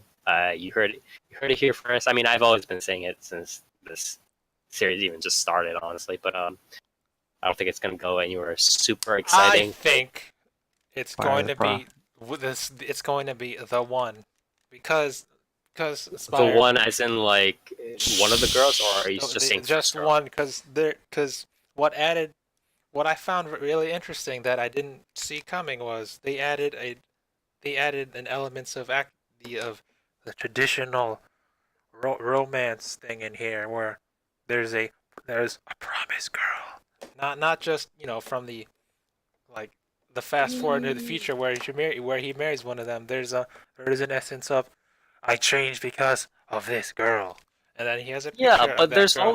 there's always that like promise, like flashback promising like every rom-com wants to rom-com hair wants to post long enough, right? the good ones though, like Love Hina and You realize, Nisekoi. There, I said it. Shut the yeah, the fuck good one, up. like Nisekoi. You realize that Imoto Sae Arabai also, or no, not Imo, is it that one? Is that the one where there was two of them? No, not Emo Sae. Fucking, which one's the one where he has to find out which one is the real fucking sister? Oh, I know what you're talking about, but Oh, You guys know what I'm talking about, right? It's like Yeah. Is it Nakaimo? Nakaimo. Yeah, that might be it. Yeah, Nakaimo. You're exactly correct. Yeah. Yes. So it's like that shit. It's like he had like he was thinking about like which one he had the promise to, and he thought about having the promise with like all three of them or some like all five of them or some shit. And it's like this promise shit doesn't mean anything. Yeah, Honestly, but why is that Nakaimo pretty average and this one better? well, again, it doesn't have anything to do with the promise. Is what I'm saying. But I'm not saying Nakaimo is good. it added a bit of mystery to the series that it really didn't need, but was a welcome addition. Well, I don't know if it was that And welcome. it's not exactly the focal point of the series like the other ones, but I mean, I'm not gonna say no to it. Sure, it's pretty cool. Well, I would have preferred a little bit more, just a little bit snappier progression. But the point is that This series is all right. yeah, it's okay. Again, it's pretty standard. It's going to resolve itself in a pretty standard manner. It's But definitely better it's a good than gateway. you know how some people said Bunny Girls Rascal Bunny Girl Senpai was Yeah. very realistic and a good rom-com. Very romantic- I mean, It's again, because they were like following up amazing. from Oregairu, right? They were like, I would this sucks. say I would say this is better. This is this. Oh, is the good one. this is definitely way better, but I wouldn't say it's because it's way more realistic or anything at all.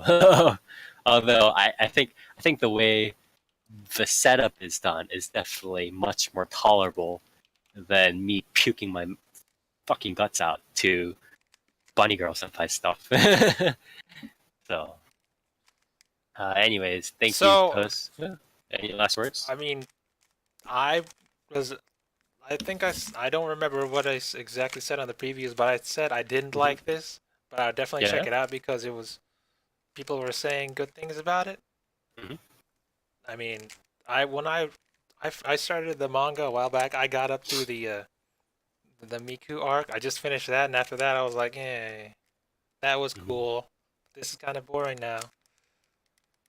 I marathon this series, you know. I started a couple hours ago on episode 1, and then I went up to 9, and I was like, "Wait, what? There's no more." It's all right. I mean, I think it's not. yeah, I don't regret watching it. It's a fun, pleasant surprise. It's Yeah, not on the I same think level as Knights and Magic, but well, I think that you're talking about two completely different. Okay. I think I do agree with Toast that it does deliver decently on the package that it promised to deliver, and that's pretty nice. I would suggest that the manga itself is a little bit does drag on a little bit sometimes, but that's kind of whatever. I'll say that the main reason why I picked up this series, even though I said I was going to eventually watch it, the main reason why I actually started it was I like the opening. The opening's pretty cool. You got all five of them singing, and I'm like, hey, I recognize these voices. That's neat. Also, well, they really the manga is kind of they all they're quintets, so they look similar. But when you put a voice to them, and you give them really good voice actors, it's like this makes it more interesting and tolerable to me. That's great. This series is cool. I'd recommend it highly. It's a shame that it's only 12 episodes, God, and the manga's ongoing because You won't get a proper conclusion from the anime until season 3, I guess. Maybe. There's only one season of this so far. Yeah. This series, as the final reviewed series of Winter? Yeah, Winter. Good. Neat. Yeah. I'd Uh, recommend it. Yeah, I mean, again, if you like these sorts of series, if you want to have a little bit of a gentler taste of it, a little bit more of a, a little bit better interactions amongst the actual girls instead of just again what I describe as spokes on a wheel format where the girls are just talking to the MC all the time. Please do check it out. And that's all we really have to say about the. One more thing, Spire. What is Who's it? your favorite? Fucking, it's. I think I know what you're about to say, so say it. And I'll tell you why you're wrong. It used to be Miku, and then See, and this is why I'm going to say you're wrong. But continue. now it's Ichika with a close second in Nino. I knew you'd pick Kana Hanazawa and Ayane Takitatsu. Shut up! Shut. Fucking moving on. I mean, Alright. if you're either team Miku or your team get out of my face. Get out of my face, yeah. Alright, anyways, thank you. Watch this series, it's cool. Yeah. Anyways, thank you, Toast, for helping review Kotobu no Hanayome. It was a series. I don't see Ichika or Nino being #1 in popularity polls. Well, They're what I think fourth. I was never too much of a follower of the popularity polls in terms of how the waifu rankings are. But anyways, moving on to the news, we have a little bit of stuff going on this time around, so we'll try to cover it pretty quickly. Some interesting pieces of news as well. First off, the Asahi Shimbun newspaper announced the 11 nominees for the 23rd annual Tezuka Osamu Cultural Prize on Monday. The awards commemorate the contributions of the manga pioneer Osamu Tezuka, who was behind Astro Boy, Mighty Atom, Kimba the White Lion, Phoenix Blackjack, stuff like that. But recognizing the manga the best follows tradition. So these awards will list a whole bunch of manga that might be pretty interesting for you guys to check out. That's not the usual stuff out on the front pages every day, like Sword Art Online or whatever. So please do check these out. First, Areo Hoshikuzu by Sansuke Yamada. Umimachi Diary, Akimi Yoshida. Astra Lost in Space by Kenta Shinohara. Kenkou de bunkatek na saitei gendo no seikatsu, or Minimum Healthy and Cultural Life by Haruko Kashiwagi. Sayonara Miniskirt, or Goodbye My Miniskirt by Aoi Makino. Sonoko Jiruba. Jitterbug the 40s by Shinobu Arima. Daru-chan by Remon Haruna. Nagi no Oitoma, or Nagi's Long Vacation by Misato Konari. Fragile, Byori Kishi Keiichiro no Shoken. Fragile, The Finds of Pathologist Keiichiro Kishi by Gin Kusamisu and Saburo Megumi. Mashino no Oto by Marimo Ragawa. And The Promised Neverland by Kayu Shirai and Posca Demizu. Whoa, never heard of that one. But yeah, again, these are more sort of eccentric, more original series, more creative series that you guys might not have heard of before, and they were awarded by a panel, different panel, pretty prolific panelists: actress Anne Watanabe, author Kazuki Sakuraba, manga creators Osamu Akimoto, Machiko Satonaka, and Taro Minamoto, professor and scholar Shohei Chujo, manga critic Nobunaga Shimbo, and author and manga researcher Tomoko Yamada. Selected the nominees from titles recommended by specialists and bookstore employees. So again, these are much more sort of like, eccentric, cool series that you guys might not have thought about or might not have seen in sort of your regular browsing. So please check them out. Next, I'm gonna skip this one. So I'm gonna go straight to Mamoru Hosodai's Mirai film. So this is Mirai wins Japan Academy Prizes Animation Award.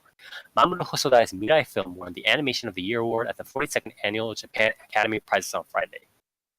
Dragon Ball Super Broly, Penguin Highway, Detective Conan, Zero the Enforcer, and Oku's Inn were also nominated in the category. So these are all like different awards for like Japanese movies and actors and stuff like that. So why didn't Broly win? Is it because of? Because Mirai was probably Probably a better movie. better movie. I don't know. Let's look at their overall gross. That's not how you That's judge not the how it quality of works. a movie. The Nippon Are you Academy sure, shows. Nier? Because how else do we have Sword Art Online selling 1 was it 1 million We don't copies? have if you don't have solid how BD else sales. has Black Butler been going on for 20 years? If you Yeah, don't it prints money. if you if you don't have solid numbers on this in terms of BD sales, we have no idea on whether it's good or not. Okay. But anyways, the Nippon Academy Show Association, a Japanese group roughly comparable to America's Academy of Motion Picture Arts and Sciences of Oscars fame, presents the Japan Academy Prizes every year. The nominees all receive quote-unquote awards of excellence, but the actual top award in each category was presented in a ceremony on March 1st at the Grand Prince Hotel New Takanawa in Tokyo. So yeah. Wow. Congratulations to Mirai. Hopefully that comes over to global theater soon. Next piece of news: Warner Media, the new content company created after AT&T's acquisition of Time Warner last June, announced a reorganization of its divisions on Monday that will bring many of its subsidiaries and brands, including Otter Media, which has Elation, Crunchyroll, Rooster Teeth, and VRV, Cartoon Network, Adult Swim, and Boomerang, into a single global kids and young adults unit. That's Warner. That's not So good. so Warner Bros. Chairman and CEO Kevin Tsujihara will have oversight of all Warner Media licensed consumer products in the company's effort to launch a quote-unquote integrated global approach to all our kids and animation business. Tsujihara stated that there will be a chance for Warner Media brands to collaborate with opportunities to release new animated TV and digital projects in coordination with Warner Animation features. So what do you guys think? I kind of have.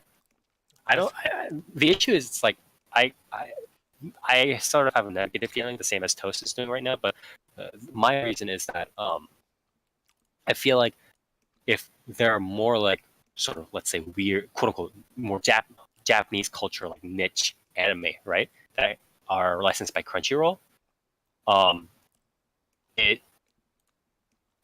be the nail that gets hammered down, right? So they'll see it and it's like, this doesn't jive in with the rest of this global kids and young adults kind of thing. And then they'll kind of get, you know what I mean? They'll kind of get trimmed up, or next time it won't get licensed, stuff like that. So I'm kind of worried in that sense. But what do you guys think? What is this? Like a streaming service or what? No, it's a huge controlled umbrella company that controls now. It controls Elation, Crunchyroll, Rooster Teeth, Cartoon Network, Adult Swim, Boomerang. It pretty much is an umbrella company that controls everything. But this, they're trying to say that they're trying to integrate and kind of put this all under sort of one brand, like integrate it a little bit more. So I don't know whether they'll do that or really do that, but they're trying to act as if they're trying to put this under like sort of one sort of this kids brand or kids or young adults brand. So AT&T bought Otter Media, and they're trying to they bought Time Warner, and then they made Warner Media, and then this Warner Media is now an umbrella company for pretty much everything that Warner Bros. Owns that is anime related, including stuff like Crunchyroll.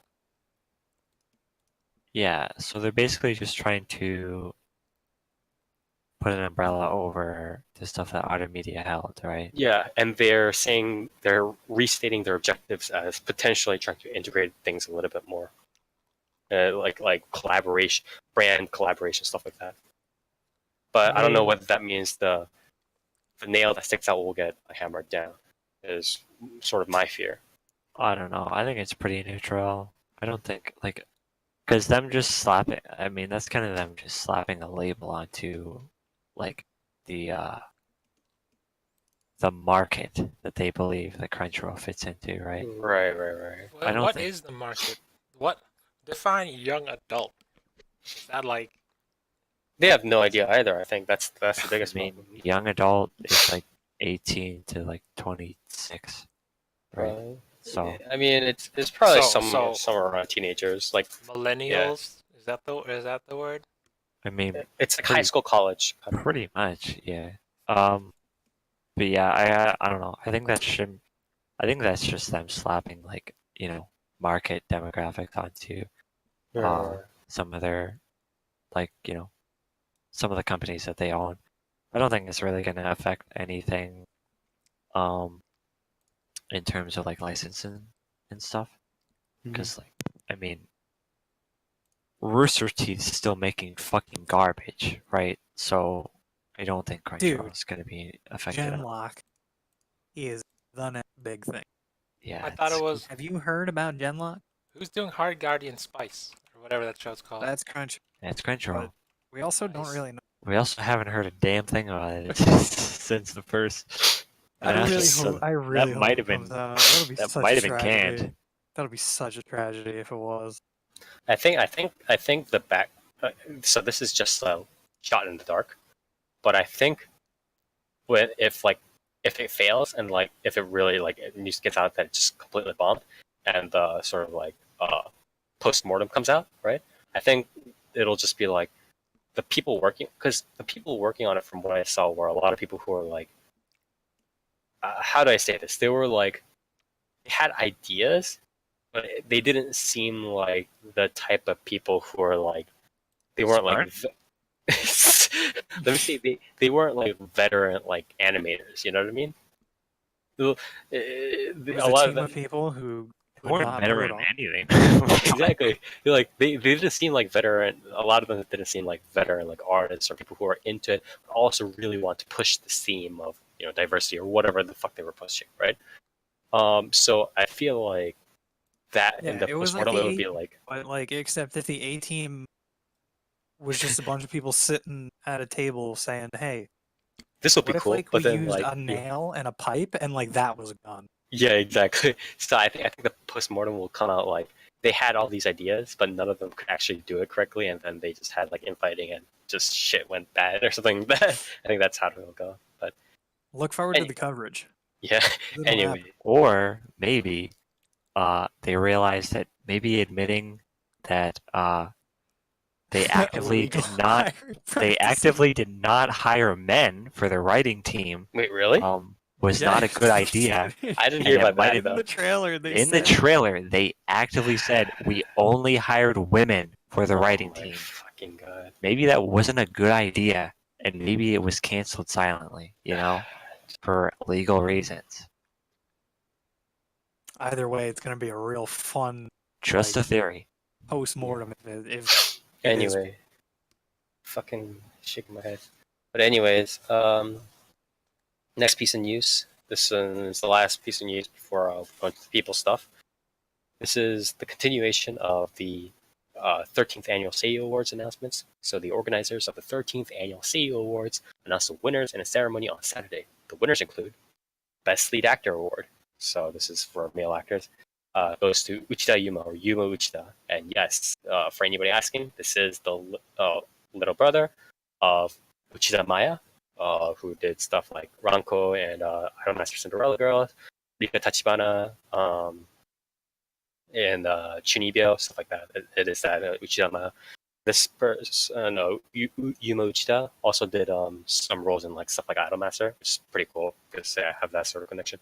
But has been on the up and up recently, so that's that from IM Enterprise Agency. Best lead actress goes to Yuko Sante, who is often known for doing like sort of Shoujo roles. Most recently known for doing Boruto, for voicing Boruto, stuff like that. There's stuff like Nozomi and Precure, so on and so forth. A lot of like sort of smaller sort of kids roles. So it goes to Yuko Sanpei. Best Supporting Actor award goes to Toru Furuya. I forget what roles he did, and Kenta Miyake. So Kenta Miyake is sort of like the like not like tough guy necessarily, but like the very like how do I say it, like exuberant, like God of War kind of like role. So it's like he did like Zangief in Street Fighter 5. He did Susanoo in like BlazBlue, right? So he does like a lot of these like sort of growly like roles. Best Supporting Actress award goes to Serizawa Yu and Toyama Nao. Best New Actors award goes to Amasaki Kohei, Ishii Mark, Ochiai Fukushi, and Nakamura Shugo. Best New Actress award goes to Iwami Manaka, Kusunoki Tomori, Hayashi Koko, Honizumi Rina, and Hondo Kaede. I think I've heard of the last one before. Singing award goes to Hypnosis Mimic franchise. This is like some fucking boy band stuff. Personality award. So this is an award for a voice actor or actress who's done notable work in radio, web radio, or TV as personality. Goes to Junichi Suabe. Not too surprising. Never heard of him. Never heard of him. Who's that award guy? goes to Special award goes to Chibi Mariko-chan. Kids Family Award. So this goes to Tarako. And there's some foreign movie series awards. So this is for like dubbing and stuff like that. Goes to Toshiyuki Morikawa, Yuko Kaida. Game award goes to Naoya Toyama. Never heard Nao. of her either. Yeah. Influencer award, interesting, goes to Yoshino Nanjo. So like YouTubers? No, I don't know what the influencer award is. And the most valuable seiyuu, this is the like the popularity contest one, I think. Goes to Hiroshi Kamiya. Not surprising at all. And the Merit Award, or award for the seiyuu who has contributed to many genres, including foreign works over the years. So this like lifetime award essentially. Kenichi Ogata and Hisaka Kyoda. And I think the rest of this we've done this before, but yeah. Anyways, congratulations to all of the people listed. Where's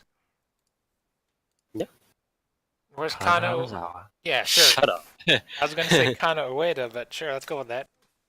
Kata Ueda is currently doing something else. Hopefully recovering well, but yeah. Spire. We need her to be okay, alright? She is. Anyways, Is she? Let me see. On- Let me Google it. let me She was been out of We the literally- hospital for like a month. We literally covered this toast. Anyways, moving on to people news. First, voice actress Megan Albach passed away on January 22nd, 2019, at the age of 44. So she helped with dubbings for Evangelion 1.0, You Are Not Alone, Attack on Titan, Fairy Tail, One Piece, and Full Metal Alchemist Brotherhood. Condolences to her friends and family. Another passing. The official Twitter account of Kadokawa's monthly Dragon Age magazine announced on Tuesday that artist and manga creator Kakashi Oniyazu passed away on February 2nd due to paroxysmal ventricular. So, very unfortunate. He was the author for the manga Though You May Burn to Ash, or Tatoe Hai ni Natemo, which has been subsequently cancelled. Next recent news. The official website for Donut's Tokyo 7 Sisters smartphone game announced on Thursday that Ayami Yoshi is retiring from voice acting at the end of March. Yoshi voiced the character Kyoko Uesugi in the game. The announcement said that Yoshi had poor physical health at the end of last year. After discussions between the Yoshi and staff, it was decided that she would retire and graduate from the role of Kyoko. Yoshi provided a personal message for her supporters alongside the announcement. Very unfortunate. Hopefully she will recover and be back to another prosperous career. Next, publisher Alpha Police revealed on February 20 that Rain and Byokyaku no Hao Roland light novel author Takumi Yoshino recently passed away.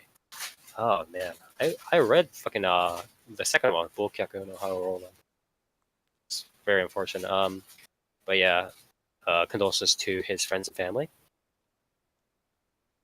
And the last piece of news, the official website of idol group AOP announced on Friday that group member Misuki Aoi left the group on the same day, following an almost year-long hiatus from the group since last April due to health issues. So, very unfortunate. Hopefully she will recover as soon as possible. And again, hopefully she has a good rest in the meanwhile.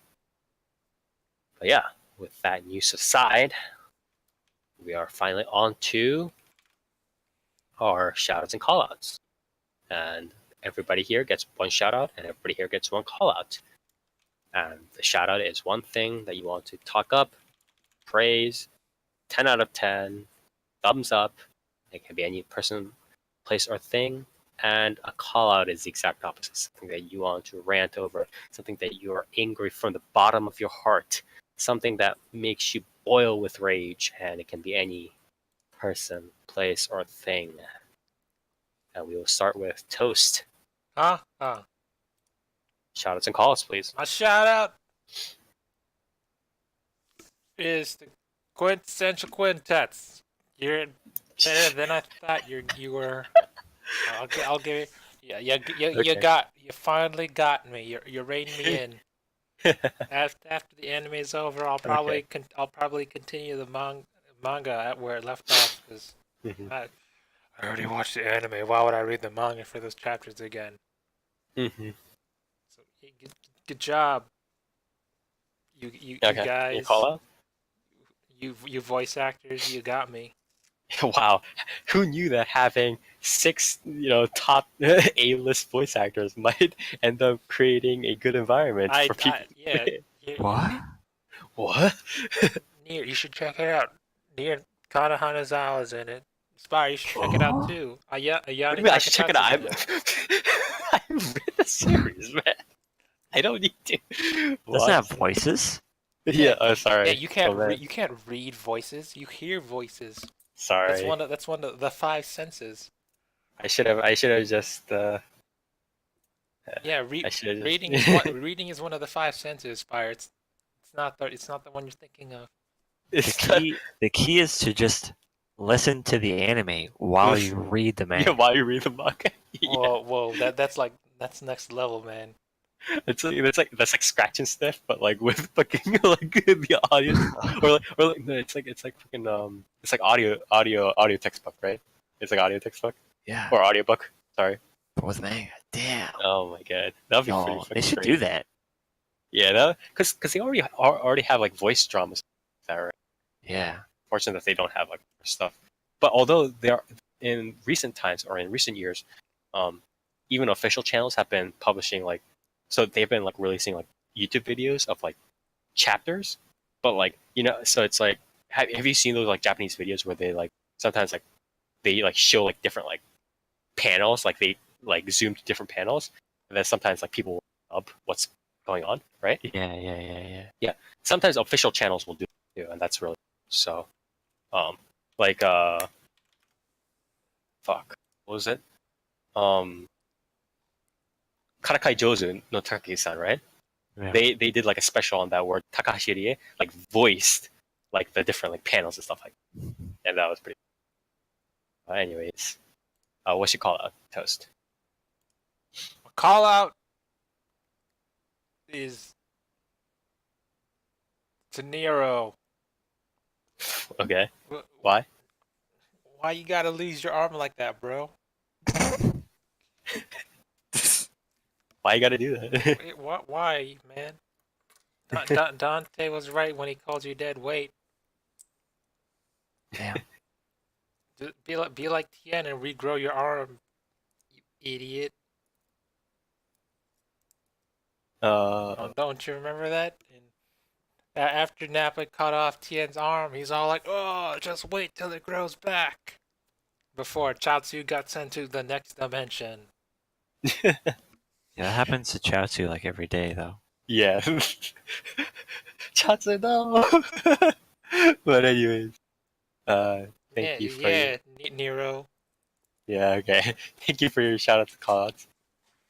So I guess I'll just go next. Spire, what's My- your shout out to call out? So I want to do call out first. So Okay, call out is I'll allow it. yeah, okay, thanks.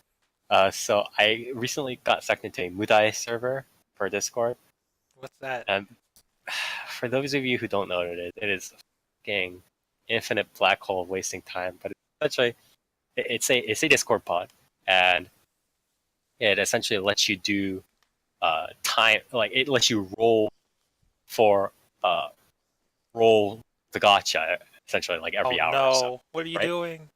But every time you roll, you get like a waifu or a husband or whatever the fuck. Like you get a character from like an anime or some shit. It doesn't even have to be anime. It can be like fucking Geralt of Rivia from The Witcher or some shit like that, or some like other meme shit. But you essentially get all these like different like waifus through the gacha, right? And if you like the waifu, you can claim it and put it on your list, which is simple enough, right?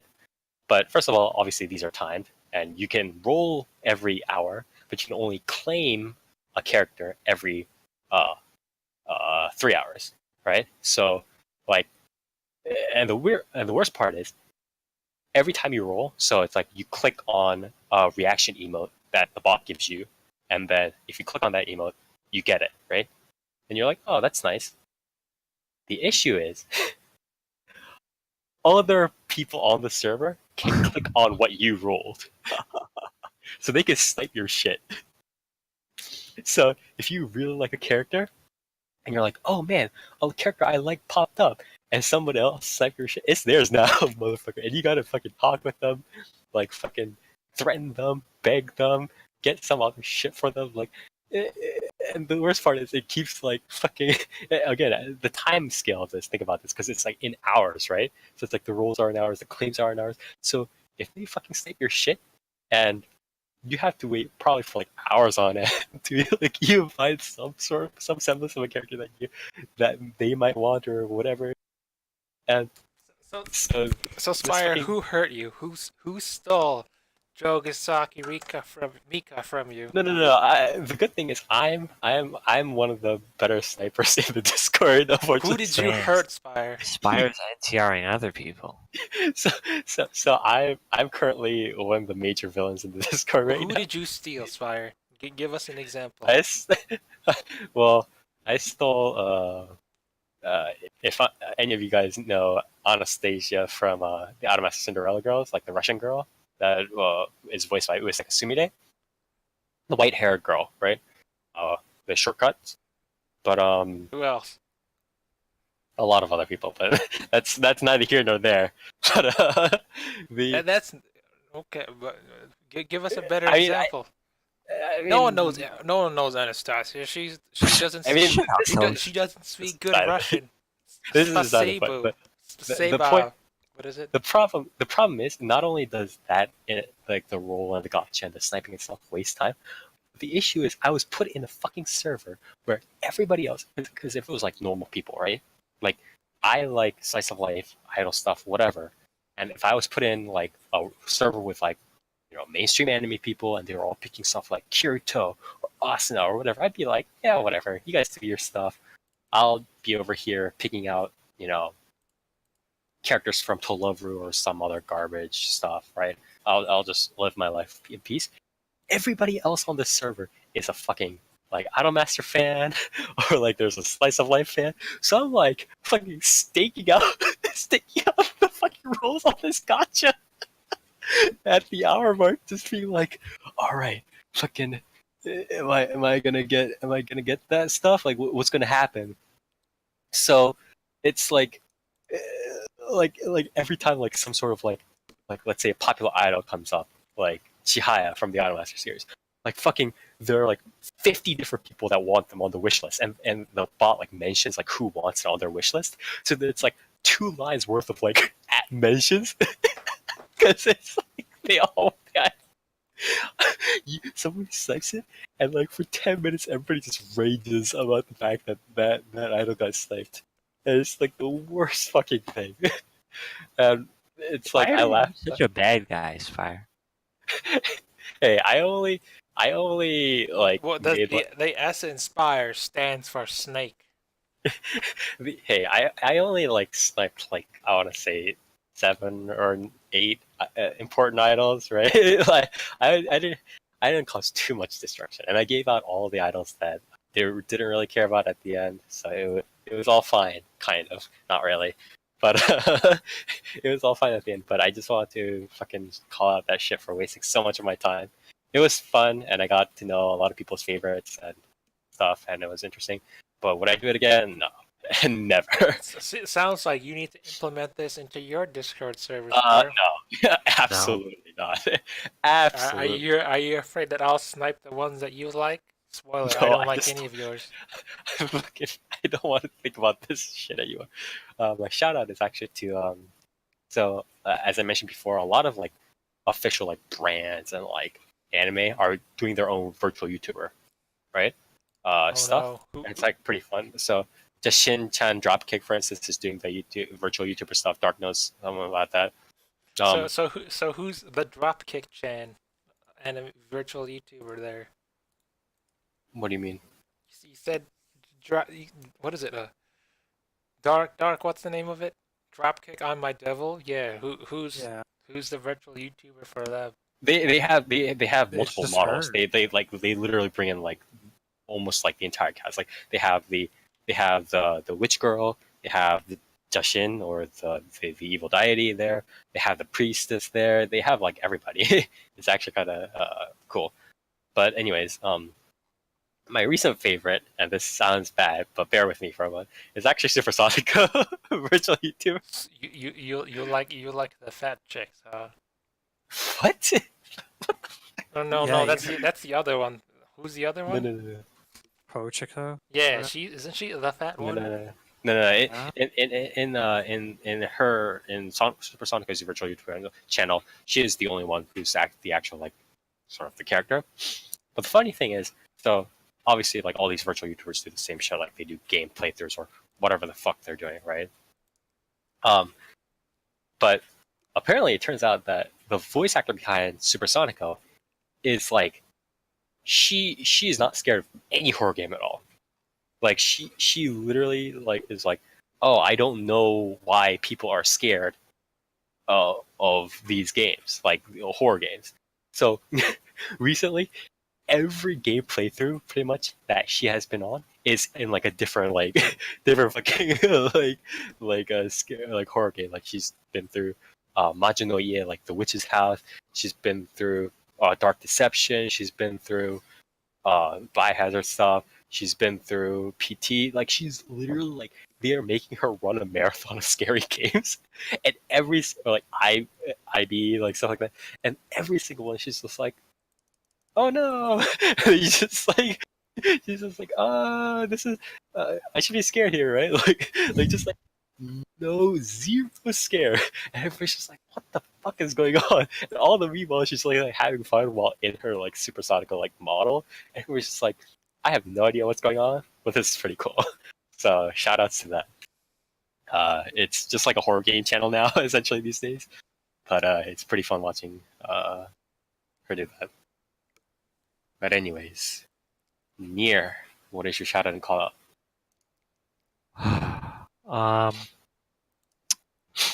I think my shout out's going to be to the Grand Blue event that has been up, which is What Makes the Sky Blue Part 3.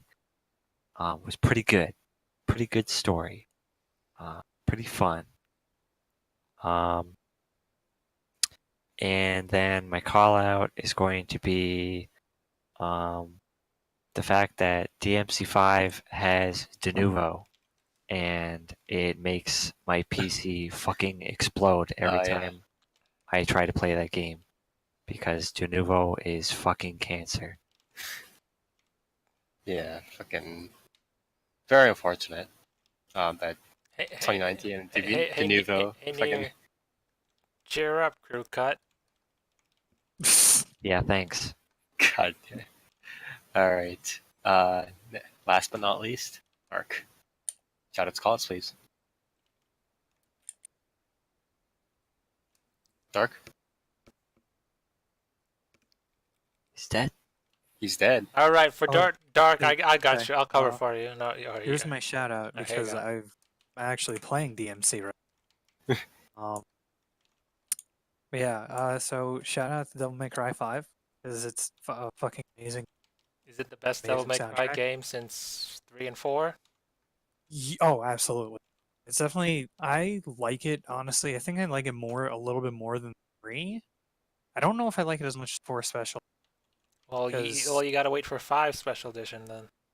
5 probably won't get that. I think they're just going to do DLC, which they set it up for DLC. Spoiler alert. We need that The Bloody game Palace. is set up to literally get DLC, like story DLC, by the end. So yeah, really excited to see where that goes. Gameplay wise, it's really good. I would say what's it called kind of deducts points for me because I don't like him.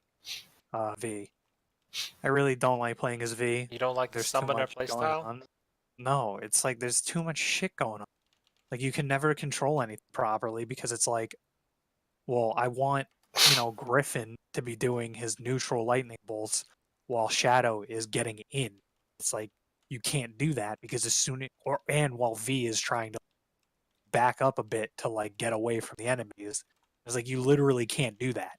And what winds up happening is I wind up spamming the fucking lightning ball with Griffin, and then Shadow is the only thing doing damage. But you can still get triple S with him because all you need to do is summon Nightmare. You get triple S. Do you play the violin or whatever? What do you mean? His What? taunt?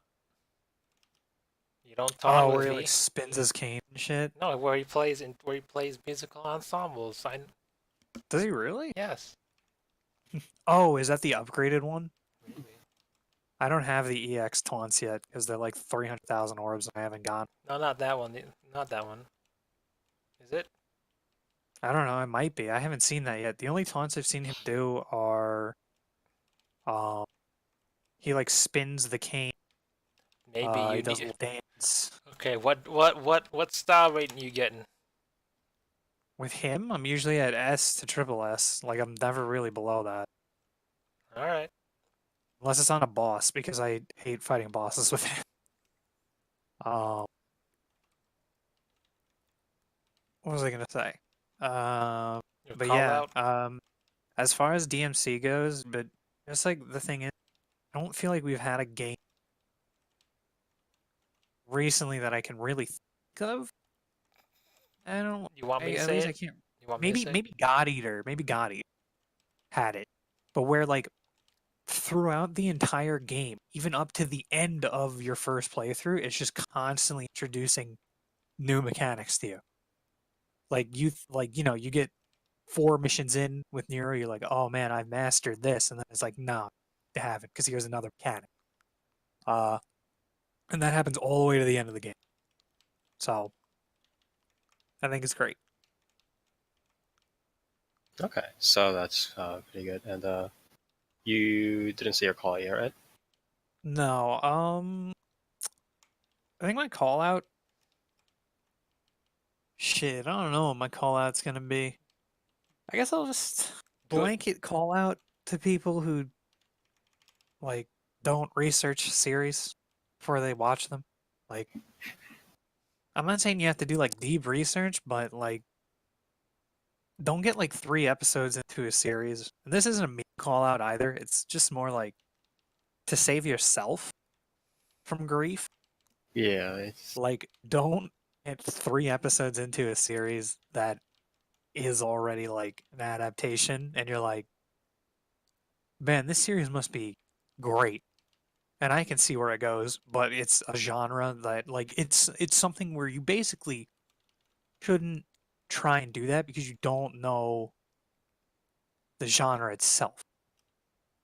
And it's like, don't make those assumptions because you're probably gonna just end up fucking yourself over.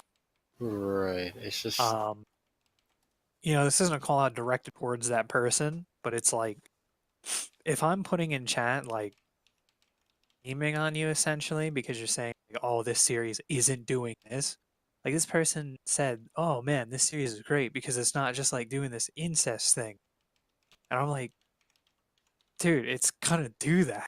Like he's going to like go out and fuck these characters. Like that's the whole point. That's why he did it in the beginning. yeah. That's Nice. why they set it up that way. Like it isn't what you think it is. And it sucks in a way because I saw them put in chat like when episode 8 comes out, it just goes, oh man, I'm not sure about this episode. Pretty sure that's when it starts to get into that. Into him going out with the girl he originally slept with. I'm like, yeah, of course this is happening.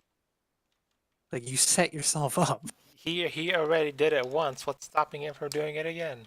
Well, that's what I mean. Like, the point of a lot of these things is not how... Like, you can easily misinterpret a lot of shit when you don't know what the genre is and what the tendencies are. And usually the easiest explanation is the explanation. Like, the easy answer is, why does he sleep with that character in the... To open up and, like, remove, essentially, the taboo of him going out with the stepsister. Like, or lessen that blow. Oh! Yeah, see, he knows. Like, that's the explanation. The explanation isn't to create, like, some really deep dynamic of, like, him knowing that he slept with this girl, and now she is his stepsister. It's like, that's not... They're not going for, like, this deep, dramatic sort of thing going. That's Yeah, not again, how it's... the issue is it's like just because again, I think the dichotomy has to be emphasized. Just because in other rom-coms the emphasis is also like, oh, I'm avoiding sex because then it creates it creates that sort of like permanence in the relationship or whatever the fuck the MC's thinking, right? Or whatever the fuck the author's thinking. Doesn't mean that having it creates that value, right? It's just like that false dichotomy, and it's very, very unfortunate how domestic the Kanojo turned out and how people are responding to it within this environment, especially with the recent isekai harem stuff. Yeah. You know what I mean? Yeah, and I think it's another main thing is just like, don't never assume something's subverting something, let alone within. What if it's a parody, Dark? Okay, what if Yeah, it's a parody? it's like it must be subverting. Yeah, Doesn't want to sleep with the steps. It's like, well, first of all, no one ever said that. He absolutely does. In fact, he already had. But it's just one of those things you don't want to. Probably don't want to get caught in that sense of like running that. Probably do yourself a lot of good, at least when you're getting into a series, seeing how many volumes are. But is it incest if they're not related? I mean, not. I mean, I don't think that's really the hurting problem. that's that is not at all really the problem here. That's But not the problem, just because it's like, they're going for that, but they just want to be able to pull it off better. yeah, exactly. But anyways, thank you, Dark, for your shout out and call out. And with that, we are done with this episode. It is again the end of the 114th episode and the last review show for our Winter 2019 anime series. Thank you all for listening in. This next episode again will be our preview show, I believe. So that should be yeah. So right now everybody's going through episodes. Like most people are going through most series are going through their 9th episode, right? So next episode of the podcast that we'll have will be on the 23rd, and it should be our preview show for our spring 2019 season. After that, we'll have an episode on the 6th of April, I believe, and that should be 6th of April. Am I getting this right? Yeah, 6th of April. And that should be enough time for the earlier series to all have their episodes 1 covered in the week before, and we'll be able to cover some of that stuff. So, Spire. Yeah? You ready? It's next season. we'll see how it You ready? rolls out. I'm ready. I'm always ready for the new season, but I'm not sure whether it'll be good or not. But anyways, thank you all for joining us. Watch out for our preview show. Always some of our more exciting episodes throughout the year. And if you do like what we do, please follow us on twitch.tv/4PlayerAnimecast. That's with a number 4, where we live stream our podcast recording every other Saturday, starting for 10 p.m. Eastern Standard Time on Saturdays, where we cover the latest and greatest in anime, manga, visual novels, web novels, light novels, and all other forms of Japanese animation media. Please follow us on our Twitter and on Facebook, our social media outlets, for updates, events, whatever.